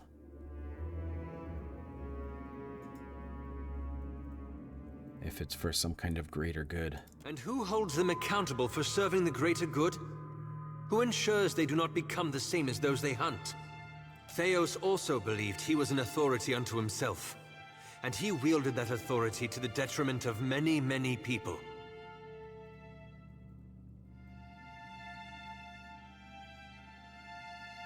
What about this man? A death sentence for oath-breaking is extreme. Oathbreakers are the bane of the McQuinn, my queen. A benign enough crime on the surface, but an oath broken plants the seed of far greater atrocities. Another word that I'm pretty sure is pronounced incorrectly. I think that's pronounced May Queen. The May Queen is the elven liege of the Adair Empire. There is a Fairkening, who is a human king, and a May Queen, who is an elven queen. They cannot reproduce, so it's more of a marriage of convenience and political alliance than anything else. And I think that they are allowed to kind of go seek relationships elsewhere, but the marriage is more for politics, to keep the groups of the elves and the humans in the Adair Empire working together. All right, continue. Families are torn asunder with a broken vow. Cities fall to ruin upon promises abandoned. What war has not been birthed in treachery? Take this one. She points at Oswald. He forsook oaths to emperor and country both to fight amongst rebels in the War of Defiance. How many lives might have been spared without treason such as his? So I'm definitely on Oswald's side here. If he went against the Adair Empire and fought with Dear Woodens and Glenfothans for in the War of Defiance, then I would be on his side. No, Watcher. Without one's word, one is nothing. Less than nothing. This is something that I think really does have implications in our real world too. I mean, I was going to say recently. I guess it's not too recent. I guess it's been like 20 years or something like that. The term flip-flopping has become like a huge negative term for people in politics and basically anybody in general, where if you believe one thing and then you change your mind and you're a flip-flopper and that's awful and blah blah blah, you're a hypocrite and everything like that. But I mean, why? If you believe one thing and then you see something or read something or are made aware of something that makes you think otherwise, then that should be a sign of strength, that you're willing to say, you know what, I was wrong. I'm gonna change my mind on this. So this idea of breaking an oath just being a crime, no matter what that oath was, just seems so off to me in this world and in our world. You should be allowed and even applauded for changing your mind when evidence or other things show otherwise. So definitely with Oswald here. And these people are, I don't know what the word is for them. I'm going to think of it after I'm done playing this. And I'll probably kick myself for it, but oh well. Would you give your life to defend one such as he? A pile and a half of gold shit, Cap. An oath be only so binding as the worth of the person you swore it to. He scowls openly at the Inquisitor. It says passionate. I'm not really that passionate.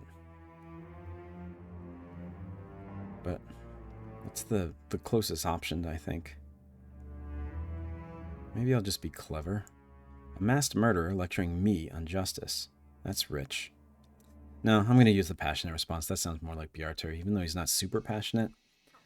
I see only vigilante justice. Any mistake in your judgment proves my point. You have no authority in the court of Woedica. Only the queen that was holds sway here. I pray your soul learns from your mistakes on its next turn about the wheel. just not see them? Is that why they disappeared? So we have some initiates and agents. Okay.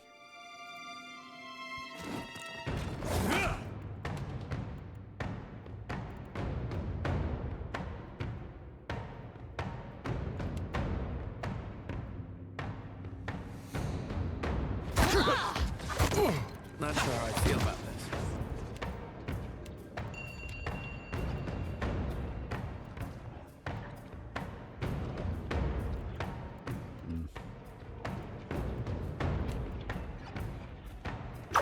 I'll be more than half. Yeah, I thought that he was going to die way too quickly here. Take you!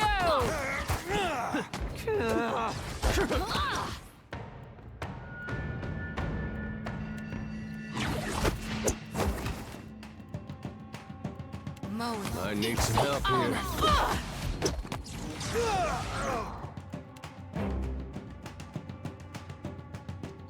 Oh, he must be spending his rage. That's okay.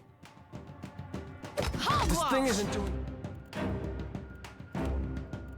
Actually, I'm going to do this first. Job.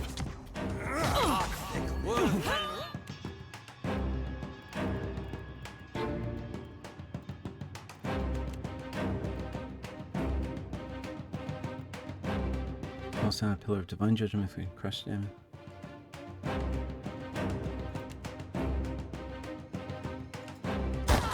Lorethrough, be on sync.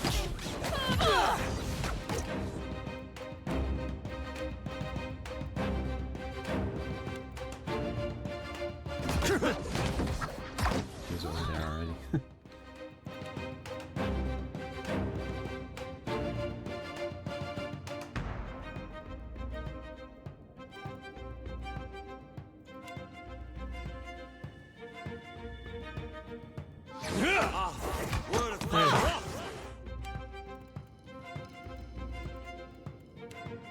Should we have any spells left?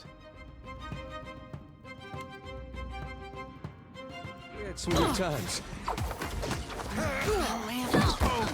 Shody's done for. That's it. This didn't go well. Olaf still hasn't learned how to take a hit.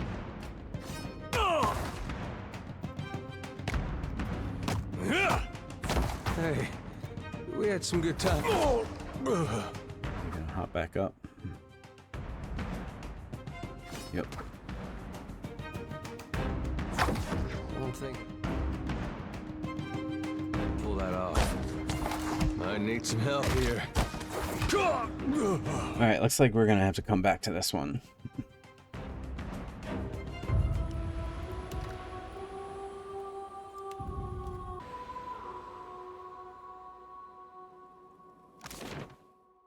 Go see what else is in this cave.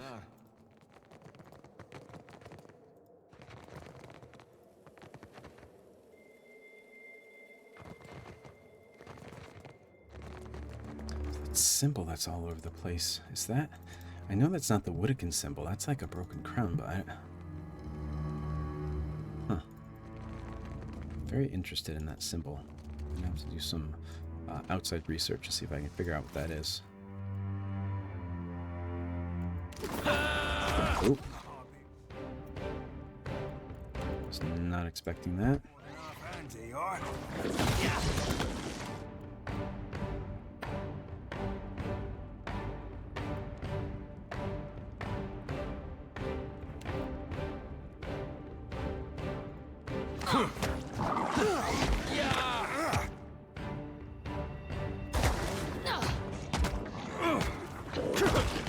There's a walloping.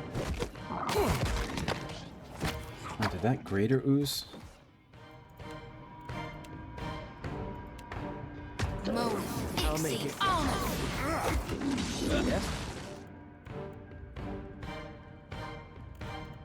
Sorry, I got distracted by Bjartr almost dying.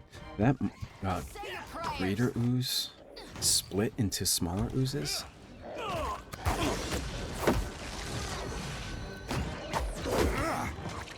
Okay.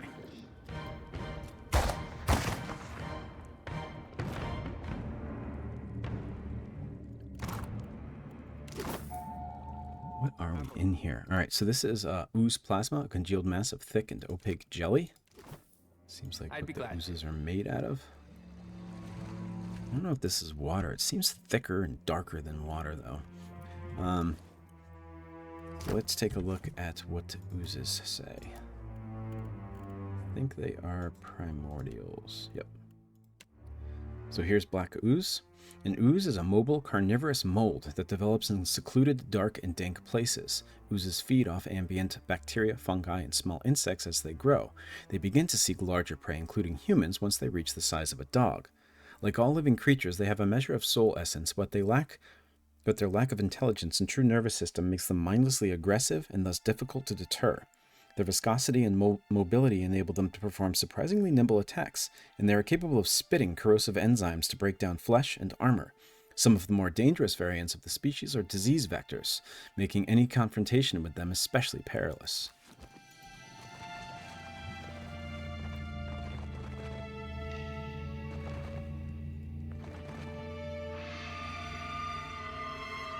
I wonder if we're going to be running into a trap here. I'll see what I can find. Wait. Look there. That's a lot of Xaurips.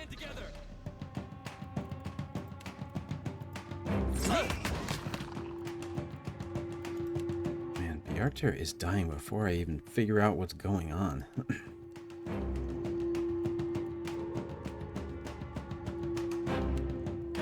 I think I have to give him a ranged weapon. Focus on that. Just that.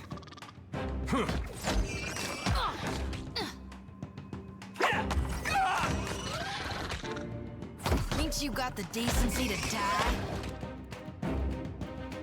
Hey, we had some good times. Dad, careful! About tax. Never withers on the vine.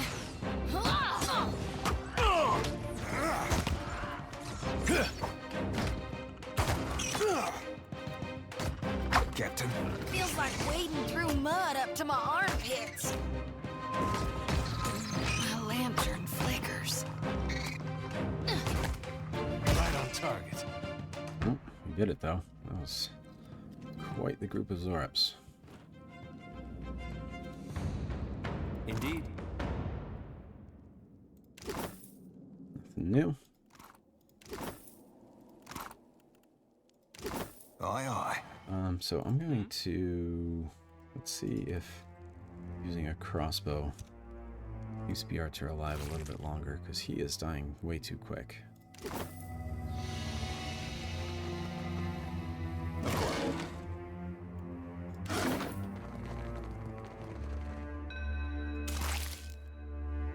I got a Sky Dragon Worm pet. Gives us 10% damage with ranged weapons. Nice. That's a baby Xaurup. His mama must be half as tall as this whole building. Indeed.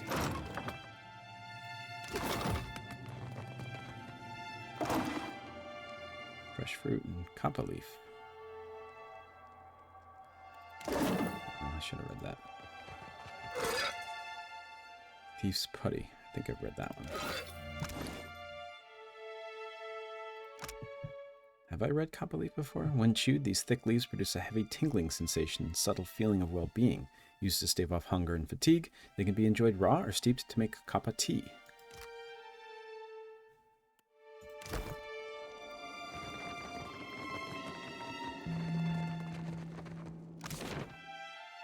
Alright, is that Caretaker's Quarters, Meditation Chamber? That's the stairs up.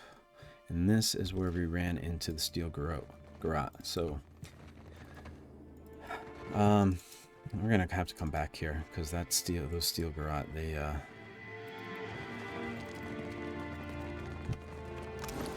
that fight did not go well. Is this ordinary sword something that Adair can use? No. I mean, he can, but he's not proficient with it.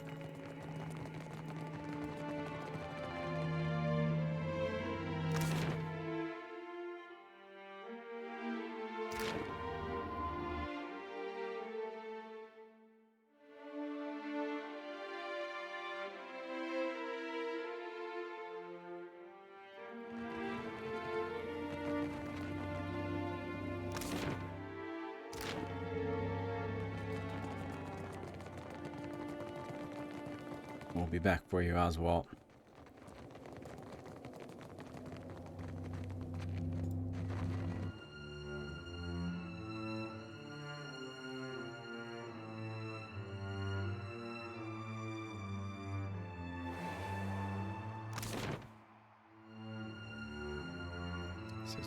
Just dark room.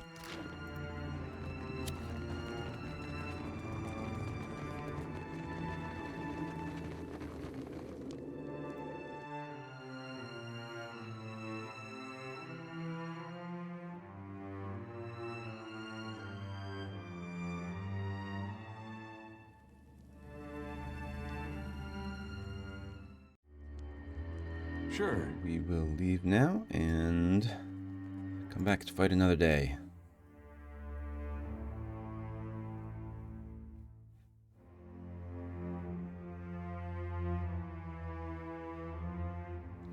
One for now, Steel Grot.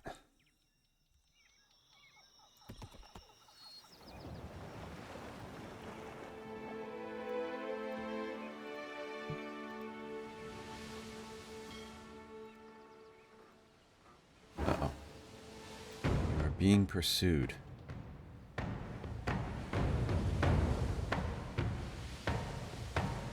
This doesn't look like it'll go well. This is a 10th level rogue. Board is going to be almost impossible. Naval combat might be possible. Let's see what happens if I flee. Alright, so maybe this will be the time where I go through this naval combat for you, dear viewer. And this will be the only time I do it. Alright, so the enemy crew scurry to their stations in preparation for maneuvers. Crixper vessel turns to starboard, attempting to gain an advantage. So I think this symbol here is my ship. Or wait, maybe that's this ship? Yeah, which one's mine? Okay, well, continue. Choose a course of action.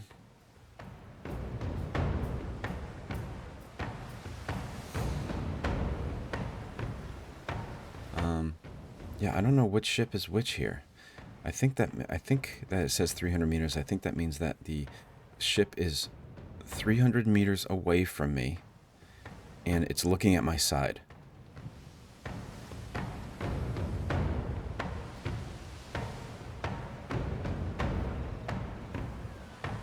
Wish it told me which side my cannons were on, because I really don't know.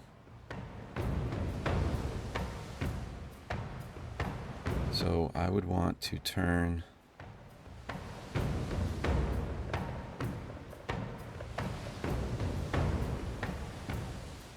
Let's turn starboard. The helmsman spins the wheel to starboard. Oh yeah, we just saw my ship come around here. Okay.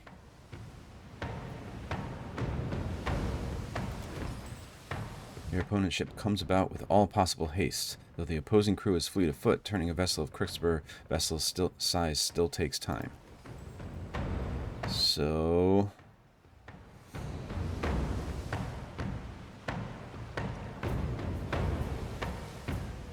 why can't I shoot? I have 57 cannonballs. Maybe... okay, so... maybe that's why. Because I'm on the wrong side here.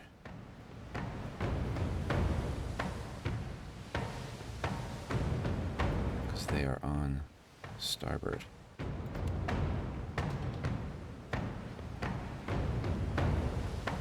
Okay, that's why.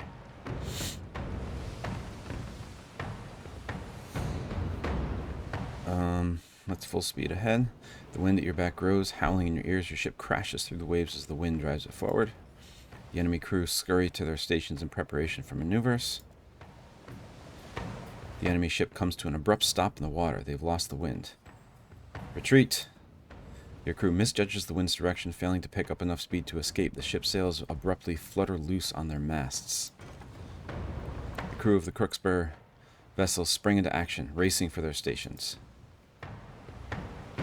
The opposing vessel maneuvers to bear down on you, aiming its artillery squarely at the Defiant. The distant thunder of cannon fires echo across the sea. So they just fired their cannons at me and did 13 damage to my hull.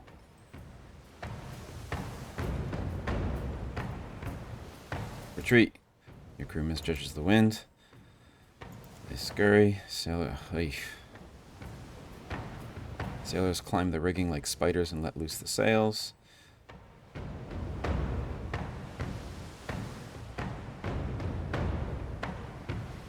Try to retreat again. Your crew. There's nothing I could do here. They've lost the wind. So I'd want to turn starboard.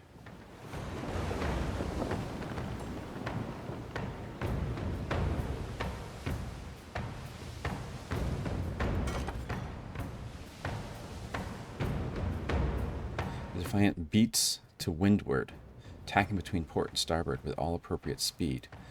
Your ship is faster and your crew better prepared. You secure the wind gauge before the Crooksburg's vessel's crew has the opportunity to come about and claim it for themselves. See if I can retreat this time. You order your crew to flee with all possible haste. The enemy vessel recedes behind you until finally it disappears from the horizon. Okay. So I lost 5 morale for that, but I think that was worth it. Can I repair? Or do I have to do that at port?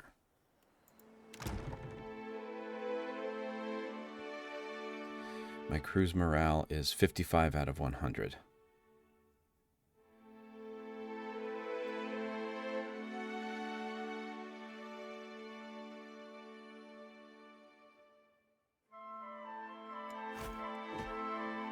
Give him some shark meat. Maybe I'll make him happy.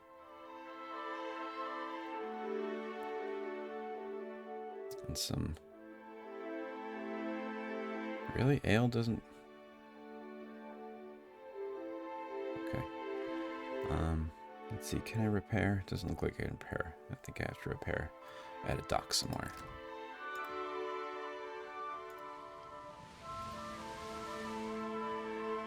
So as you can see with the ship-to-ship combat, it's pretty basic. It's all done through text. It's kind of hard to tell what's even going on. And it's just not fun. A lethargic, misshapen bird drops a damp missive onto the deck. Read it. To Bjarter, captain of the Defiant. It says, try the critter cleaver. I know what you're thinking. I do have many lovable cats, dogs, pigs, birds, and pigs. Like you, I once thought I could take in stray pets, care for their needs, and shower each with equal affection. But we limited beings have only so much love to spread around. Unpleasant, unfair, unfortunate. That's why I took it upon myself to optimize affection and curtail my creature care. I bring to you the Critter Cleaver. The Cleaver is a handy ethics-free apparatus. Ethics-free, huh? Yanked from a genuine Ingwithan dig site and restored to glorious functionality. Simply slide your favorite feline down one end and let the cleaver do its charm. The best is yet to come. See, the cleaver remembers. Stick a white bird in there, it remembers. Purple pig, it remembers. It even remembers your pet's strengths, weaknesses, favorite places to poop. Now, your furry friend isn't just going to slide out of your cleaver's business end same as it went inside. No, they come out different. Better, sometimes. That's where it gets fun. Combinations. Want a bird to think like a pig? Want a cat to think like a different, better cat? The cleaver provides. You'd be doing me a favor of epic proportions if you gave the critter cleaver a whirl. Once folks see you using it, everyone will want to turn. I've moved it to the far wall of the dark cupboard, which is at Pariki's overlook in Neketaka. You can find the cleaver just due west of your wooden fella, a friend and fellow animal lover. P.S. I fixed the insert receptacle so that it no longer accepts Orlands and gave it a good scrubbing. You're welcome. So I wonder if they'll just give that to us. What is this? This is a Deadfire merchant, and this is a Valiant trading company. Alright, here is Neketaka. This is the big city. We're getting close to the end of this session, so we're not going to be able to do a lot of exploring of Neketaka, but let's at least get introduced.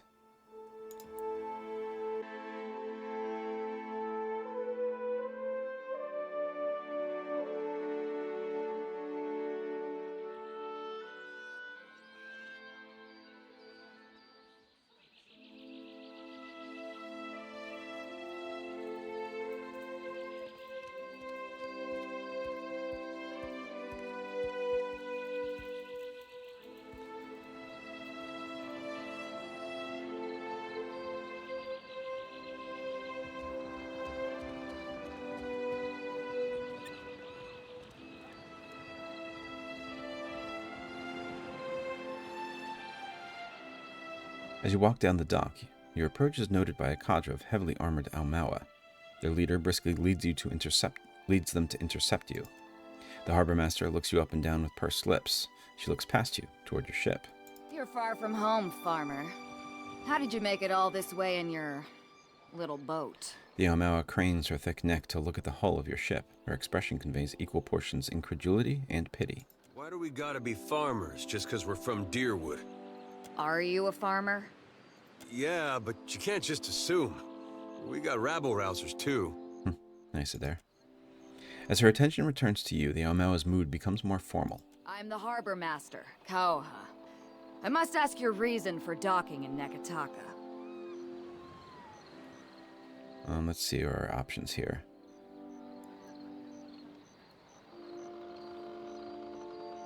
I'm following a giant made of Adra, and I need to see someone in the palace about it. The harbor master chuckles to herself, as do the women and the men behind her. Yeah, you do need to see someone, truly. I think it's the animancers in the spire you're looking for. To help with your head. So maybe they haven't seen the giant here. The assembled guards roar with laughter and clap the harbor master on the back for her joke. Deep within you, you feel an uncomfortable roiling. You can't be certain if the sensation is physical or spiritual, but it immediately induces nausea and fills your ears with the sound of blood rushing through your head. Cutting through the din, you hear a familiar woman's voice speak. Each word comes slowly, falling with what sounds like the chiming of a small bell. So, Bareth? Show them.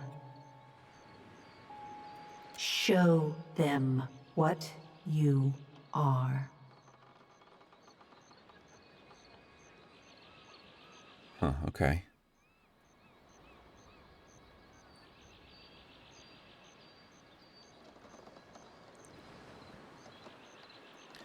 Let's concentrate on folding the edge of the in-between. Let's see what that does. You close your eyes and turn your mind inward, blocking out the sounds of the harbor and the menacing pack of guards. Soon, all you can hear is the rushing of blood in your head and a muffled chime ringing somewhere far away. Yes. Yes. That's it. What's the matter with you? What are you doing? If you're trying to scare us with some cipher mischief, save the purple flames for the tribes of the Outer Islands. The roar in your head begins to abate. The ringing of the chime becomes clearer, rhythmic, 2 successive peals followed by a brief respite. You realize the chime is ringing in tandem with your heartbeat. You open your eyes. The harbor master is gesturing wildly, presumably to get your attention, and yelling in your face. But you hear no words, only the ringing of the chimes as your heart rate slows, and slows, and slows, and slows. Now.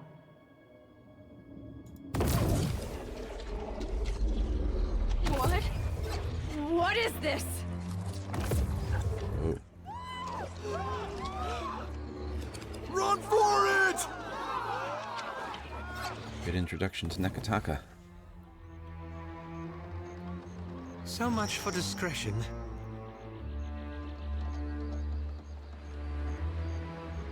I don't know if that was the right call or not. Oh well. Of course.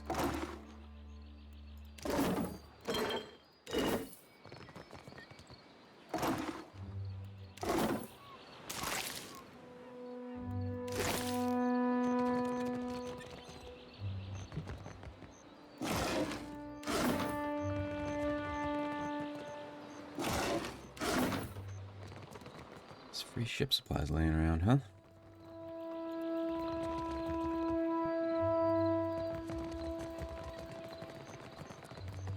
Blessings of Amira upon you. These are Neketaka guards. This is Barrow. Need a fresh jacket or pants? Something more delicate? If you have a frame, I can fit cloth to it without fuss. The tailor eyeballs your shoulder with wit, doing some mental calculation. Let's see what you have. Take your time. I'll give you space to browse. Alright, so there is a unique item here. This is Badrun's Cover. It grants Steeled in Darkness, which during nighttime, this aura grants all nearby allies, excluding the wearer, a bonus to their stealth skill and resolve. So everyone but the person wearing it. Bardoon, an Orlan warrior from the Fisher Crane tribe, served our Glonfoth with distinction. During the War of Black Trees, he was infamous among the encroaching soldiers of the Deerwood for his rapid daring raids into the hearts of their outposts, primarily under the cover of darkness. Badron's cloak, much like its former owner, is a practical thing. Dirt, moss, and blood have made the simple homespun garment into a mottled mosaic that seems to disappear amongst the rocks and trees. The frayed hem is silent, even when drawn over stone and dry leaves. With the Glenfathan defeat and the end of the war, Badron and his most loyal followers made their way to the Deadfire, where they plundered merchant ships for many years. This cloak is all that remains of the fabled leader. Okay. You know what else I haven't done? I haven't sold any of my stuff. There's Osa, another merchant. Care for a fish or two, stranger? Today's catch, ripped straight from the hands of the salty wench. The fishmonger lets out an accomplished sigh. Let's see what you have. No fresher. It's just fish here. It's probably going to be good if we need like some extra food for our ship. Happily. Amid the barrels and boxes and crates are stamped with the symbol of the Royal Deadfire Company. Welcome! Venturing out past the city. You'll want supplies, crab traps or the like for larger game, I warrant. The merchant sizes you up and nods. Let's see what you have. Of course. Take your time. A figurine. Oh, so this is like a summon. You can summon 2 cave grublings with it. We got bear claw traps. Okay.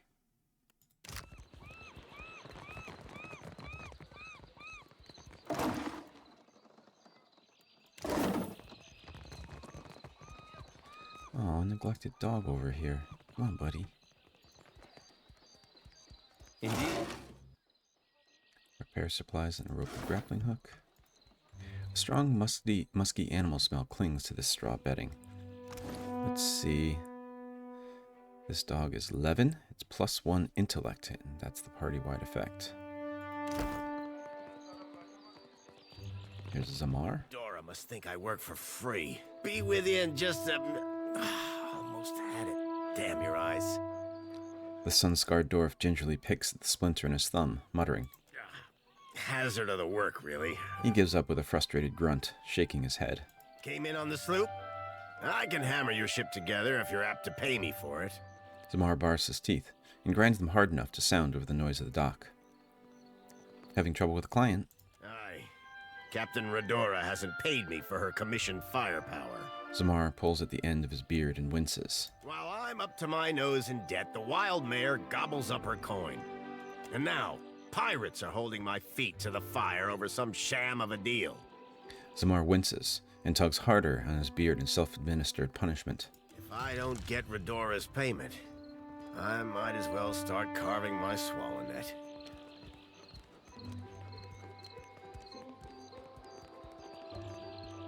What kind of deal are these pirates offering? Huh. If it gets me a discount on your labor, I could hunt down Redora. Would I say that? No. What kind of deal are these pirates offering? One where I mend Principe ships and no others. Zamar pulls his hair back from his face with both hands, but it only returns to its tangled configuration. And here I'd have thought a shipwright would be eager for an exclusive contract. In particular, one with clients disposed towards getting their ships shot to shit and shot again. Folk like that come by coin easy, only to lose it all again. I'm not sinking my business on the say-so of a pack of puffed-up bilge rats. Bastards are driving away business until I give in. Why haven't you settled your differences already? Because I've got a backlog of work through the next turning of the wheel. And I'm old, damn it. These hips won't carry me to the mare and back without a fight. In other words, we need to go to the Wild Mare. Well, that's just fine and dandy. Mare's like a an right inn. popular place. There are worse favors I could ask. If someone bought Redora's commission, would that solve your money problems? Aye. But only once she fesses up that she doesn't have the coin. Sifting among his beard, Zamar finds a black hair and plucks it out. Call me a fool for holding out hope. She's an old client and a friend. If it gets me... So I think the choices to get this are either to say, hope you find a way out of this, which makes it seem like we're not going to do anything, or if it gets me a discount, I could hunt down Redora. And that's clever, but I don't really know if that's something the Archer would say, but I think that means I'm accepting the task. You do that? A fair price goes without saying, Cully. Zamar untangles his hand from his beard to link his thumb and forefinger with a wink. It all comes down to blasted pans and pyres in the end, doesn't it? Zamar spits towards the dock pilings and glances back at the work still to be done. I'd like to see your goods. Oh, come take a look. Alright, so this is the guy who we can buy new ships from and everything. And as you can see, they're pretty expensive. Like the Junk, which is the most expensive ship, is 120 grand, and even the cheapest one, the Voyager, is 20 grand. But if we do this for him, then maybe he'll give us a discount on these things. So keep that in mind. And our new task is it this one? Nope. The Shipwright's Plight. Captain Redora owes money to Zamar the Shipwright. Zamar's debts have left him vulnerable to a local pirate gang, and he seeks a way out of his troubles. If Redora can't pay for a commission, Zamar will make it available for purchase. Andra knows my ship needs every advantage it can get. Okay. So we're going to have to find Redora, make her admit that she doesn't have the money, and get the commission for ourselves. Pickaxe here.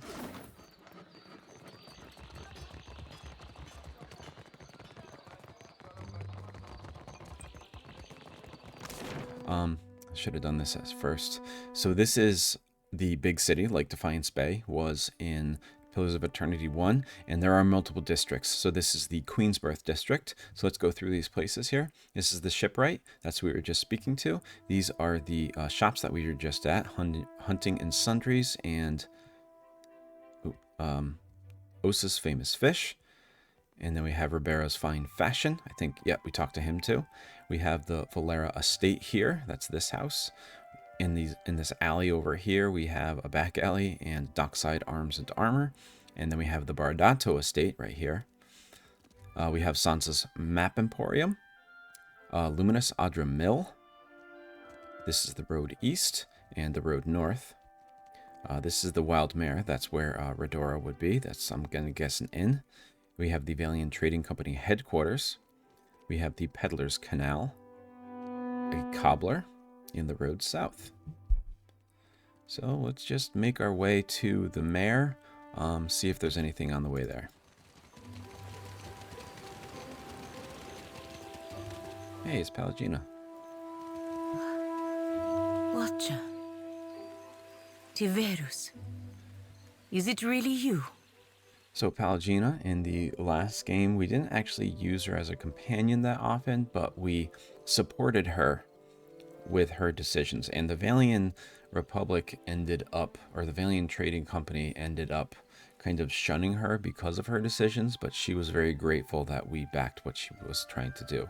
Can't remember exactly what that was now, but that was the story. Whatever she did, it was like in the name of trade, and she kind of went against the wishes of the Valiant Republics in order to get what she thought would be a better deal for the Valiant Republics, even though that's what they said they didn't want.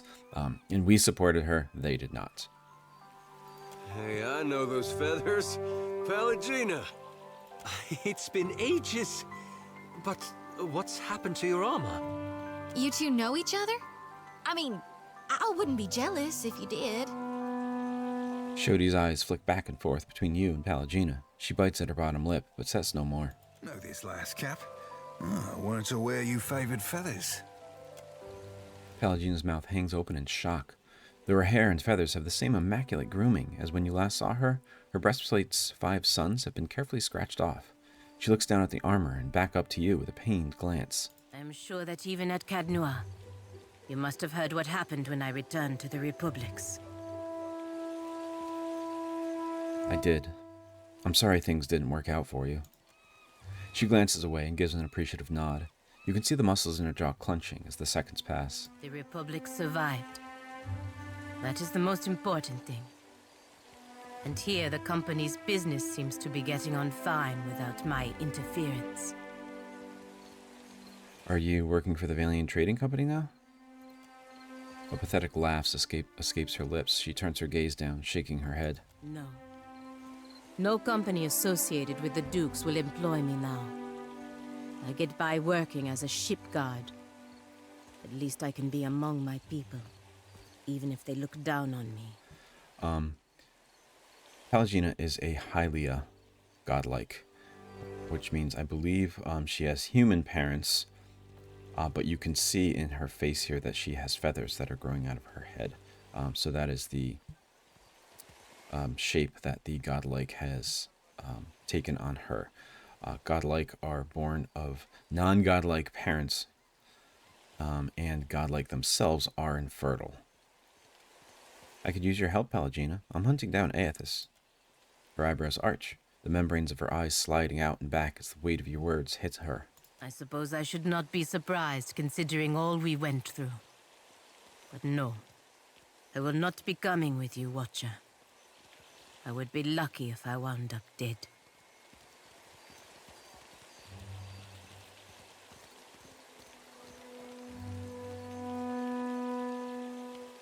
Come on, things didn't turn out all that Kores, Watcher. Kores is a Valian farewell, literary contraction of go with the gods. A mixture of sadness and anger flashes across her face. It's quickly replaced by her familiar, calm expression. She nods once, then turns to go. Good riddance and safe travels to you. Serafen snickers quietly. Okay. Bye, Pallegina.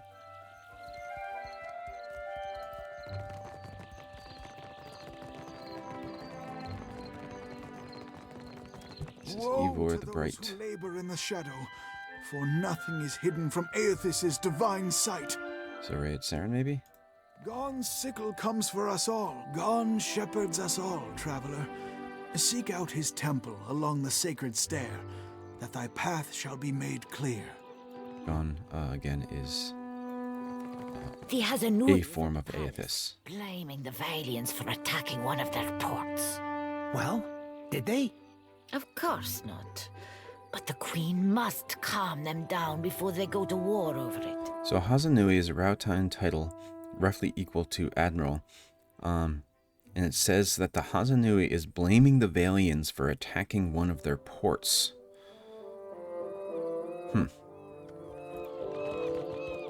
Oh, named person here, Akema. Well met, stranger. Akira, but isn't this district a fine place? And this makes you sad. I am not one meant to venture far from the gullet. Until recently, I had a respectable job at the Luminous Bathhouse. The Gullet is colloquial called the Gullet. The slums of Neketaka are home to both the Reparo caste and the city's Huana, as well as a myriad colorful and unsavory figures. Built in the great chasm at the heart of Neketaka, it is where much of the city's refuse, literal and figurative, comes to rest. So that's like the slums of Neketaka. The Reparo caste are the lowest of the three castes of Huana society. Now that I am unemployed, I seek to make myself useful before the money runs out, and I must return to the Reparo as a pauper. She frowns and turns her gaze back up to you. So it seems like she was hoping to get out of the Reparo caste by working at the Luminous Bathhouse, but now that's kind of failed. You worked at the Luminous Bathhouse? A wonderful place. Would that I could cross its threshold again and feel the mist of luminous waters. Her smile is sad, if genuine. In spite of my time there, I cannot do else but give it my highest recommendation. You will find the Luminous Bathhouse in Periki's Overlook. Periki's Overlook is also where we can go to get that critter cleaver, where we got that note about. And it says, Periki was an explorer and founder of the Water Shapers Guild. Many of the modern teachings of water shaping stem from her research into ancient Huana society, which led to her posthumous renown and the subsequent naming of her home district in Neketaka as Periki's Overlook. So it mentions here the Water Shapers Guild. That is something that is going to be important in this game, but we're actually going to run into them, so I'm going to hold off on that.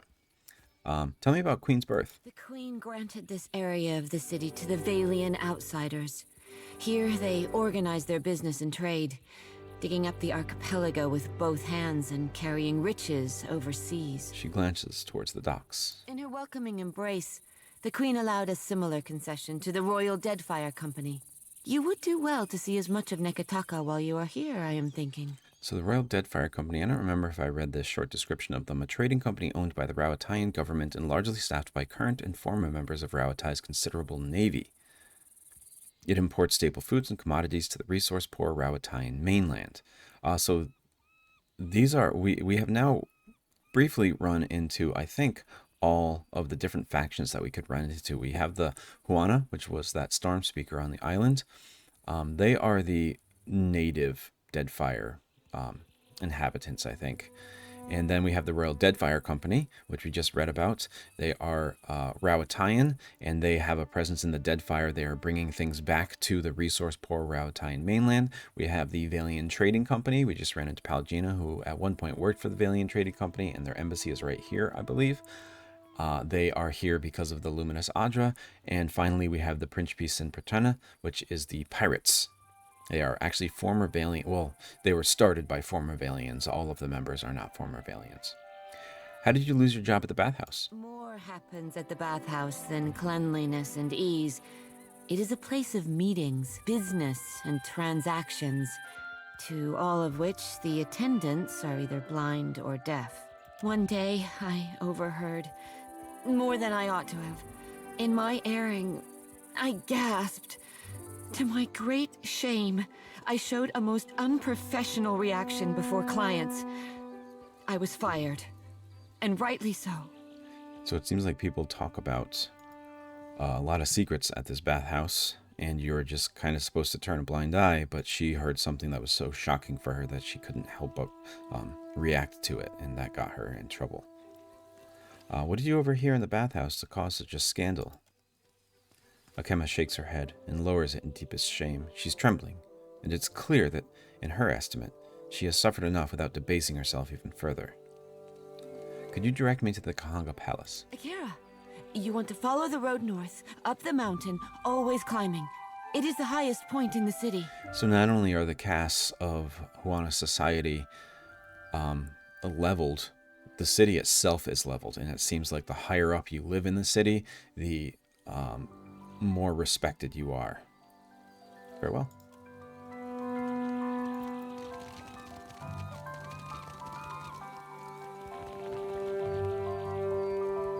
Is Ania? We have here the many faces of Barrow and some copper leaf. Let's read the many faces of Barrow. How fitting that we know the god of cycles, doorways, mortality, and inevitability as Barrow, while the Valians know this very same god as Serono. Here it says Serono is the Valian variant of Barrow. For if nothing else, Barrow teaches us that duality exists in all things. There is life in death and death in life. Embrace this duality and honor Barrow.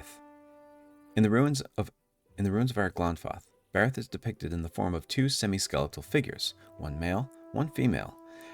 Bunin I Unkyu and Unkyu I Bunin, literally life and death in life in the Glanfathan tongue. Male and female, inside and outside, life and death. We often think of Barrow by imagining two sides of a coin, or the two ends points of a journey. It is said that Barrow has the most petitioners of every god, and this is likely true. Who amongst us has not prayed for the cycle to hiccup? Who has not, in a moment of sadness, yelled at Barrow to make an exception for our fallen loved ones?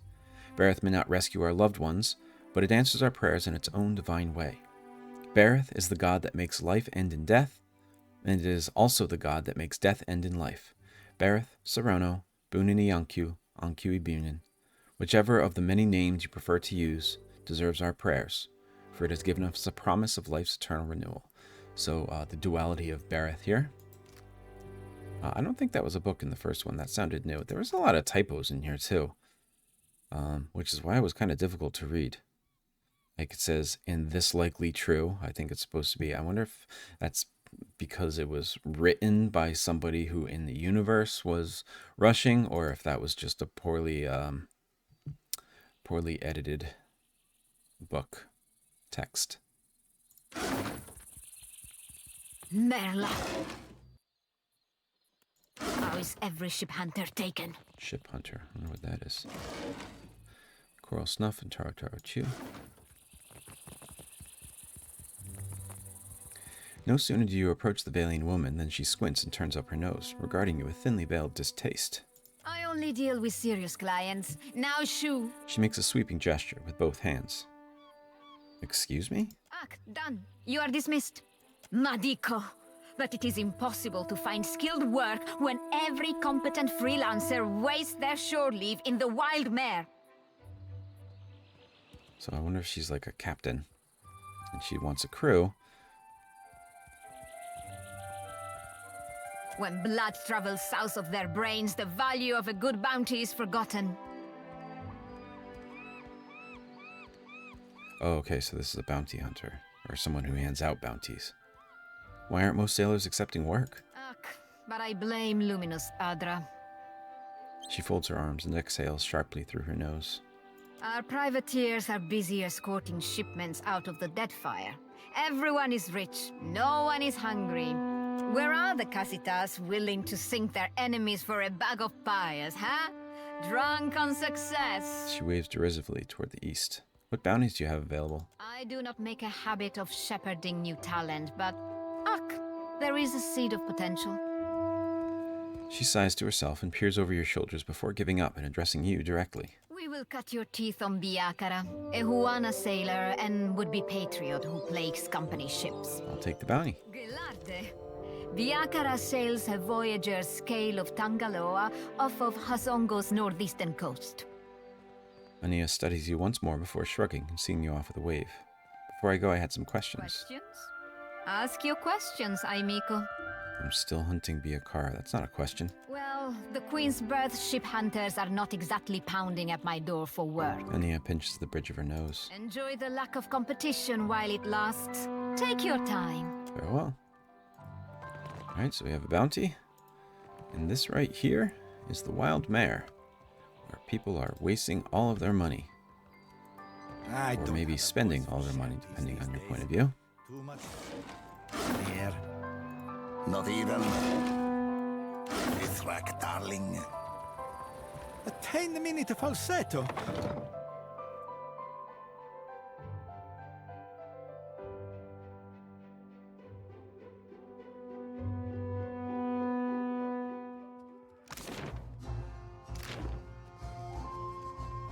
Someone's coming to talk to us. Alright, so here we are in the Wild Mare. We can see... Nope, can't zoom in here. There's a piano player over here. There's some kind of stage over here, and it looks like the center has a rug with a couple mares on it. But I think this is probably going to be a good place to stop before we start talking to people in this establishment. So... thank you, as always, for joining me. If you have any questions or comments or anything like that, I'd love to hear from you. We are currently in Neketaka, and there's going to be a lot in Neketaka.